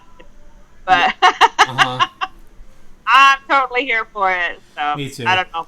I like these movies. Me too. I don't want these to change. I really don't. Yeah, me neither. And that's what I mean. Like, it does suck. I mean, obviously, we've talked about it like a lot lately about like, the whole situation with Zach and leaving Justice League and Joss stepping in, and now Danny Elfman replacing Junkie XL, and like things like that are a little worrisome. And it's and I think Warner Brothers is still. I think. I mean, I believe them when they say they're still going to try to keep Zach's vision of what Justice League's supposed to be, and I just don't want Joss to get the credit if it ends up being well received. That's here's the problem. We're screwed there. Yeah. Because no matter what, if it's a good one, they'll want to attribute it to Joss because they would rather kill themselves than admit that Zach made a movie they liked. Yeah. And so it's going to happen. It is. It's just like now where Wonder Woman saved the DCEU. No, she hasn't. They've made another great movie to fit into the lineup. Yeah. But so this is the problem is that we're screwed. And the other problem is that, like, the wild rumors that fly on this, oh my gosh, they're reshooting half the movie. No, they're not. Yeah. No, they're not, Or now they're reshooting because Wonder Woman was such a success and they want to put her in the foreground, even though, like, every trailer we've ever seen has her front and center. Yeah. The rumors are just crazy. And unfortunately, it's just something that we have to deal with. Yeah. But I will say, I have seen some progress in terms of, like, Suicide Squad came out and they went nuts. They hated it worse than Batman versus Superman, if that was even possible. And that's when I finally started to see people go, is there a problem between critics and audience members? How come we're getting such a this I remember some people were saying that, and it's like, why is this movie doing so well? Why are there people who love it? Because people enjoy it. Like, so far, Well, because like all these critics, I feel like not all of them, but I feel like a lot of them are going in like, oh, well, this is a DC movie, so I'm gonna hate it. Yeah. I mean, and then people are like, oh, well, then why can't you say the same for Wonder Woman? Well, because Wonder Woman, I feel like if the critics hated it, that would have been. I feel like to me, if they walked out hating Wonder Woman, they would have made them look like they were sexist for hating a woman-led movie.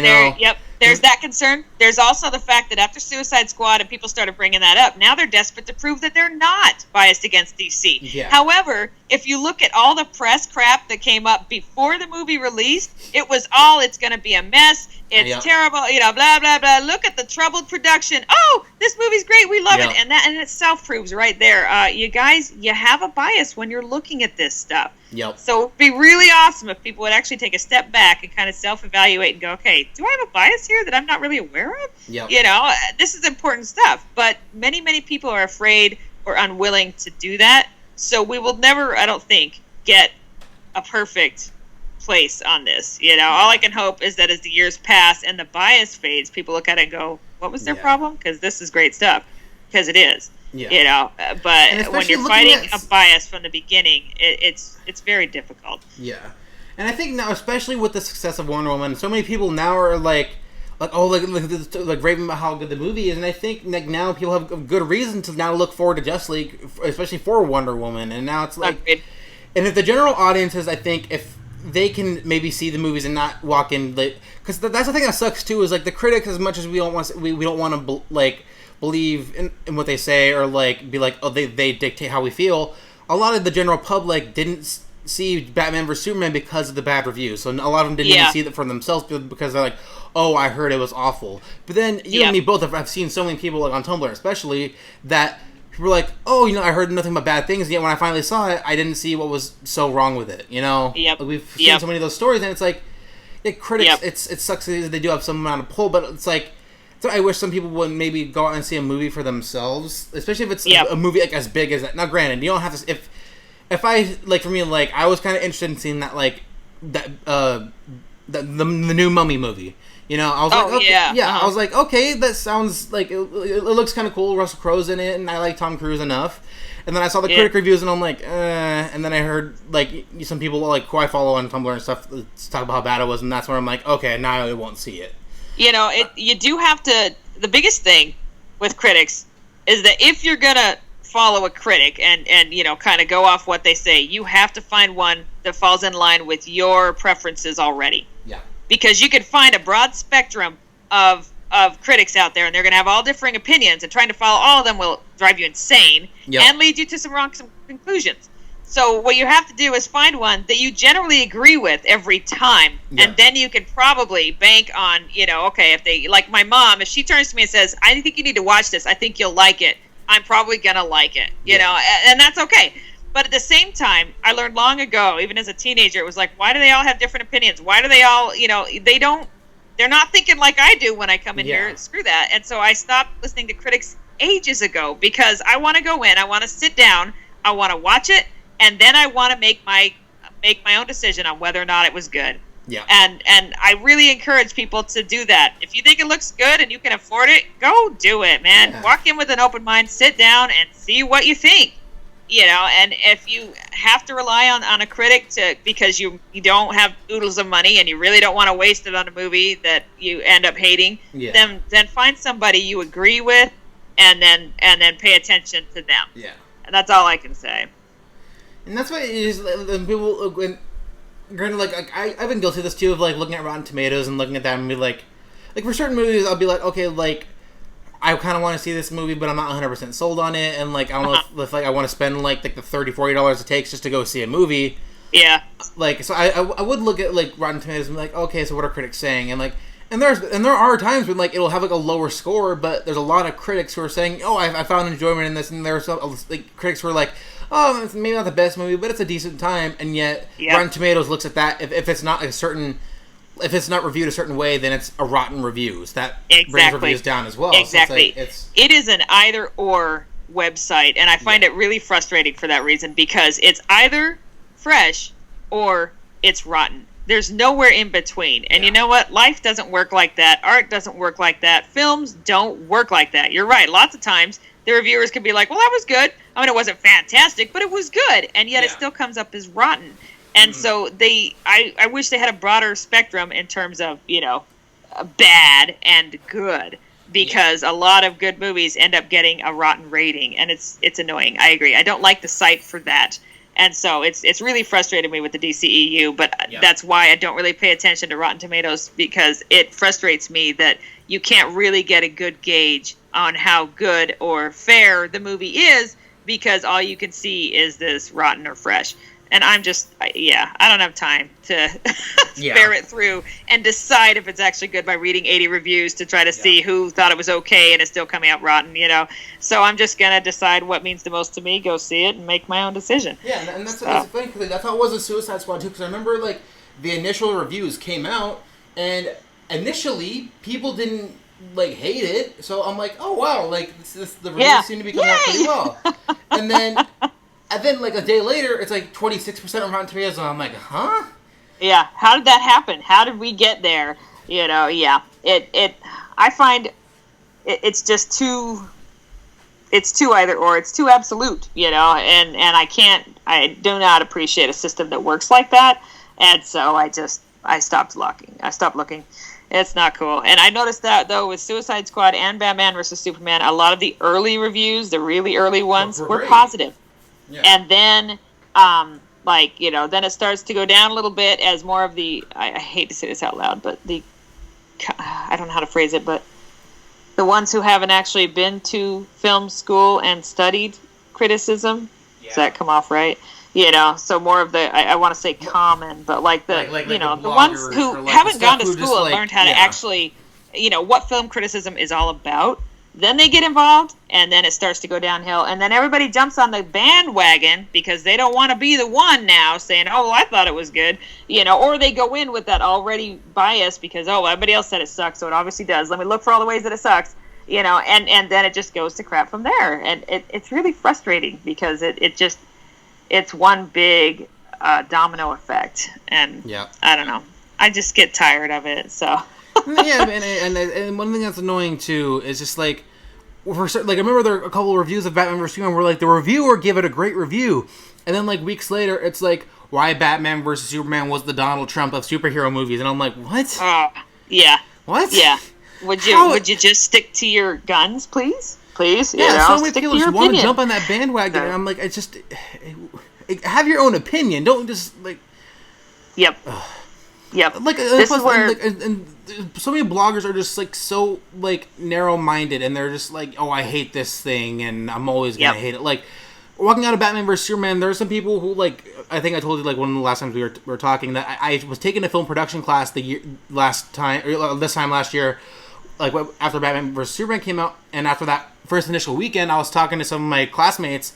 And a couple of them were like, oh, I didn't really like it, or whatever. But they were being civil about it. They're like, oh, I didn't like this, and this, but I did like this. And it's like, why can't reviewers be like that? They have to be like, oh, why the DCEU needs to end and why Joss Whedon is the savior. Like, all these stupid articles, and it's just like, so, it's so frustrating.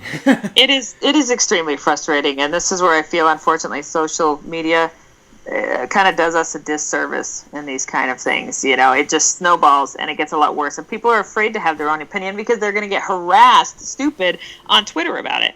And which is why I'm not on Twitter. And there's a reason for that. You know, it's just, it's really unfortunate, you know, that you spend so much time now worrying about what the rest of the world thinks about your opinion because they can get to you so easily. And so, yeah, it's just a frustrator all around, and I will continue to say, though, you know, don't get the bias, don't raise your expectations to astronomical heights. Just walk in, sit down, and let it play for you, and see what you think. And you're right. See, I like your friends. Like you're totally in your rights to say, you know, I didn't really like this part of it, or I didn't understand this part of it, or I thought that was a little bit weird, you know, or it just didn't sit well with me. Whatever. You're allowed your opinions, you know, but you also really need to be able to go, you know what, but I did like this, or just that one part was really, really cool, or, oh, this was neat and I didn't expect that. And I get real tired of people coming out and saying, well, it was just bad. I mean, you have to admit it was bad. I don't have to admit anything because that's your opinion. Your opinion does not make it fact. Sorry. Yeah, that's right. So you need to come up with a real reason why you didn't like it beyond it was bad. I get sick of that. And I say it's bad every once in a while, and then I try to check myself because I try hard not to use that phrase. I hate that phrase. It was bad. That's only your opinion. Yeah. That is not a fact. And if the next person who comes to me goes, well, you have to admit it was just poorly done, I'm probably going to punch them right through the internet because, no, I don't have to admit anything. And the fact that you think it was poorly done doesn't mean anything. You know, that is not fact. So, okay, I'm done. I'm off my rant. I feel the exact same way. And especially, like, you know, because you and I have been on Tumblr for, like, a long time now discussing all this stuff. And there's so many times where, like, people, like, jump on, like, on our posts that are praising the DCEU or Zach or whatever, and people are like, oh, come on, you have to, like, you can't be so easily fooled into thinking that these movies are good. And we're like, what? Like, it's our opinion. You can't say our opinion is wrong. Yep. Just like we can't say your opinion is wrong. Your opinion is that of an asshole, but... You know, it's very bothersome to me that people go out of their way to crap on something that was made to be positive because you enjoyed something, and they feel the need to cut your joy like that. You know what I mean? To come in and insert themselves. Don't do that. That is in really poor taste. That is bad manners. And if your mama never taught you, you know, don't go out of your way to ruin people's enjoyment of something else. You don't like it? That's cool. You want to talk about why you don't like it? Go right ahead and click that new post thing and then write all the reasons why you didn't like it. That's fair. You have that right. That's legit. But don't come on my post and bash it and expect me to be like, you're right, thank you, I have seen the light. I now understand that it was bad. Because you will never, ever get that. You'll get a whole lot of angry people because you're an a-hole standing in there expecting to be worshipped for your opinion. Get out. Yeah. So, yeah. Yeah, I told it's just... Yeah, and then, again, I've had civil discussions with people who don't like the DCEU, and again, not liking the DCEU is perfectly fine, but so many people aren't civil about their opinions. There's so many people just, like, want you to... Like, they think we're tricking ourselves into thinking that the movies are good, and it's like, no, we genuinely believe that they're good movies. Yeah, that's my favorite. Or we're such DCEU stans that they could do anything terrible and we would think it was great. And it was like, no, we are perfectly able, you know, to walk out and be like, you know, like just even the Wonder Woman thing. They were like, you know, I didn't really like Ares. Hey, that's fair. Hey, look, there's things that we're not totally on board with, you know, that's fair. We try really hard to view it fairly. But if we enjoy something, it's not because we just blindly decided to enjoy it. It's because we sat down, watched it, and went, holy crap, this moves me in some way, and I like it. Yeah. You know, yeah. So, yeah. And that's why, like, for me personally, like, even with Suicide Squad, I can point out Suicide Squad's flaws that I see, and I still enjoy the movie. I'm not saying it's perfect or that it's like the best movie ever, but it's like I can sit there and say, you know, like I like this, and this, but also as a fan of the movies, I could say there are certain things that I didn't like as well. Like I'm not blind to, like at first when I saw the movie, I loved it, and then the subsequent times that I saw it, I'm like, okay, I start to see problems here, and here. But I find myself enjoying it, and there's nothing wrong with that. Like, I'm not a blind fan. Many mainstream movies are like that, where they're wonderful on the first one, and then they don't quite hold up under second and third viewings, which I think why we're all so amazed and impressed by like Man of Steel and Batman vs. Superman, because we just don't find that as much. But at the same time, they're still good movies. They're still really enjoyable. They're still here, sit down, enjoy this fictional story. You know, even if it doesn't hold up quite as much, you know, it's okay because it's fiction, guys. You know, there's a reason we're not out there creating our old worlds and stuff in real life, because we as humans are incapable of doing that perfectly. Yeah. We're not gods. And it's just, it's fiction. It's always going to be fiction. It might have some flaws or a little bit of holes area. You can't cover everything. It's impossible. It's okay. Yeah. You got to let that expectation go. So, yeah. Anyway, I will say, though, I deeply appreciate civil discussions with people who don't want to get cheesy and try to convince me that I'm wrong, but will simply say, I didn't like this, or I found this bothersome, or, you know, I really didn't appreciate. There was one person, I can't remember, on Tumblr a long time ago, who was like, I just didn't feel like that was the Batman that I wanted. I always appreciated the Batman who did not kill and who seemed to have a better center. And we were like, you know, you're totally right. We're not supposed to love Batman in this. We're not supposed to be like, wow, that's totally my hero. We're supposed to be like, what happened, guy? Exactly, why are you, whoa, why'd you go so far off the rails? You know, and then we pointed out how we think that, you know, by the next one, he's going to be that Batman, because here and here and here shows his progression and this turning point here. And look, we're probably going to get that Batman that we all want, that we all think about, that we all expect when we think about Batman. But it's not going to be in this movie. It's going to be in the next one. And I don't think she ever replied to me, but I really would have loved it if she was like, oh, you know, that's fair. I'll totally give that a shot. I can't wait, you know. But it's okay that she didn't. But, like, you know, it was like, it's good to have discussions. There's nothing wrong with that. But don't come in trying to be a punk and to just be an a-hole in your language and your attitude, or act like we're idiots, or like you've got to convince us that how we're wrong. Yeah, exactly. You know, that's not a discussion. That's just you being a punk. Yeah. So, anyway, all right. Yeah, I mean, we can talk about that all day. And I know, it's like 3 hours later, I'll be like, and also. Yeah, and again, like, our whole point here is, like, we're not trying to, like, force people to like the DCEU or anything. We just, like we love sharing our positive thoughts on what we enjoy. And there's nothing wrong with that. And there's nothing wrong with not liking these movies. Again, just, like, we can have civil discussion and not, like, pick on each other or, like, be rude to each other. We can disagree as fans and find things we agree with or don't agree with or whatever, and that's perfectly fine. Just don't be a jerk. Like, there's so many terrible and mean people in the world. Don't be one of them. Like, it takes no effort just to be nice to other people, so... Yeah, we don't need to add to that. We need to be the good we want in the world, you know. So if you don't want somebody treating you like that, don't do it, man. Exactly, yeah. So, yep. Yeah. All right, so I think with that being said, it's probably that's all I have to say, at least. Me too. Yeah. Thanks again for doing this with me, Katie. It's been fun. It's been great. I can't wait to do Wonder Woman. Oh God, me too. Like, especially after watching it the other day, like, I can't wait to do the commentary for that. Let's commentary on this. So no, it's. I was even thinking, like, is there a way I can rent out a theater just to do a commentary, just because I want to do it already? And I just, like, I loved Wonder Woman so much. I love that movie so much, and it's hard for me because it's like the second time I watched it, it's like, again, it was better, and I want, like, it's hard for me to say where it is in terms of my ranking of the DCEU movies, because it's that good. It's like that good to me. Like I'm running into where it's just like, well, I love them all, you know, because you're right, it's hard now to start to pick favorites because they all speak to me in a different way, and I love them all. So yeah. So, again, with that being said, that's gonna be it for me. So, where can the good people online find you, Katie? Oh, me? I am Story Advocate on Tumblr. Beware, my blog is multi-fandom, and all sorts of ridiculous crap gets shotgunned into there at all times. Yeah, I that's should fine. Probably, like, section out or something, but I never do. So. Oh, yeah, that's perfectly fine. You do you. It's your blog, of course. And then, of course, you guys can always find me here at Nerdy Nick. Just look up Nerdy Nick on Twitter. True Man of Steel on Tumblr. That's where I do a lot of my posts and rants and things of that nature. And of course, here on YouTube, we're doing this DC Films podcast now. We're going to try to do it sometime, at least the next week or two, or whenever everyone's available. So we'll try to do that as often as we can. And you guys can stay posted for all the other videos we'll be doing as well. Probably the next commentary we'll end up doing is probably going to be like Wonder Woman once that's released in like 4 or 5 months. Yep. Unless we do like, I don't know, like the Dark Knight movies or something along those lines. I don't know. We'll see. We could do that. Yeah, so I was watching a bit of it the other day, and I'm like, wow, I kind of forgot how good these movies were.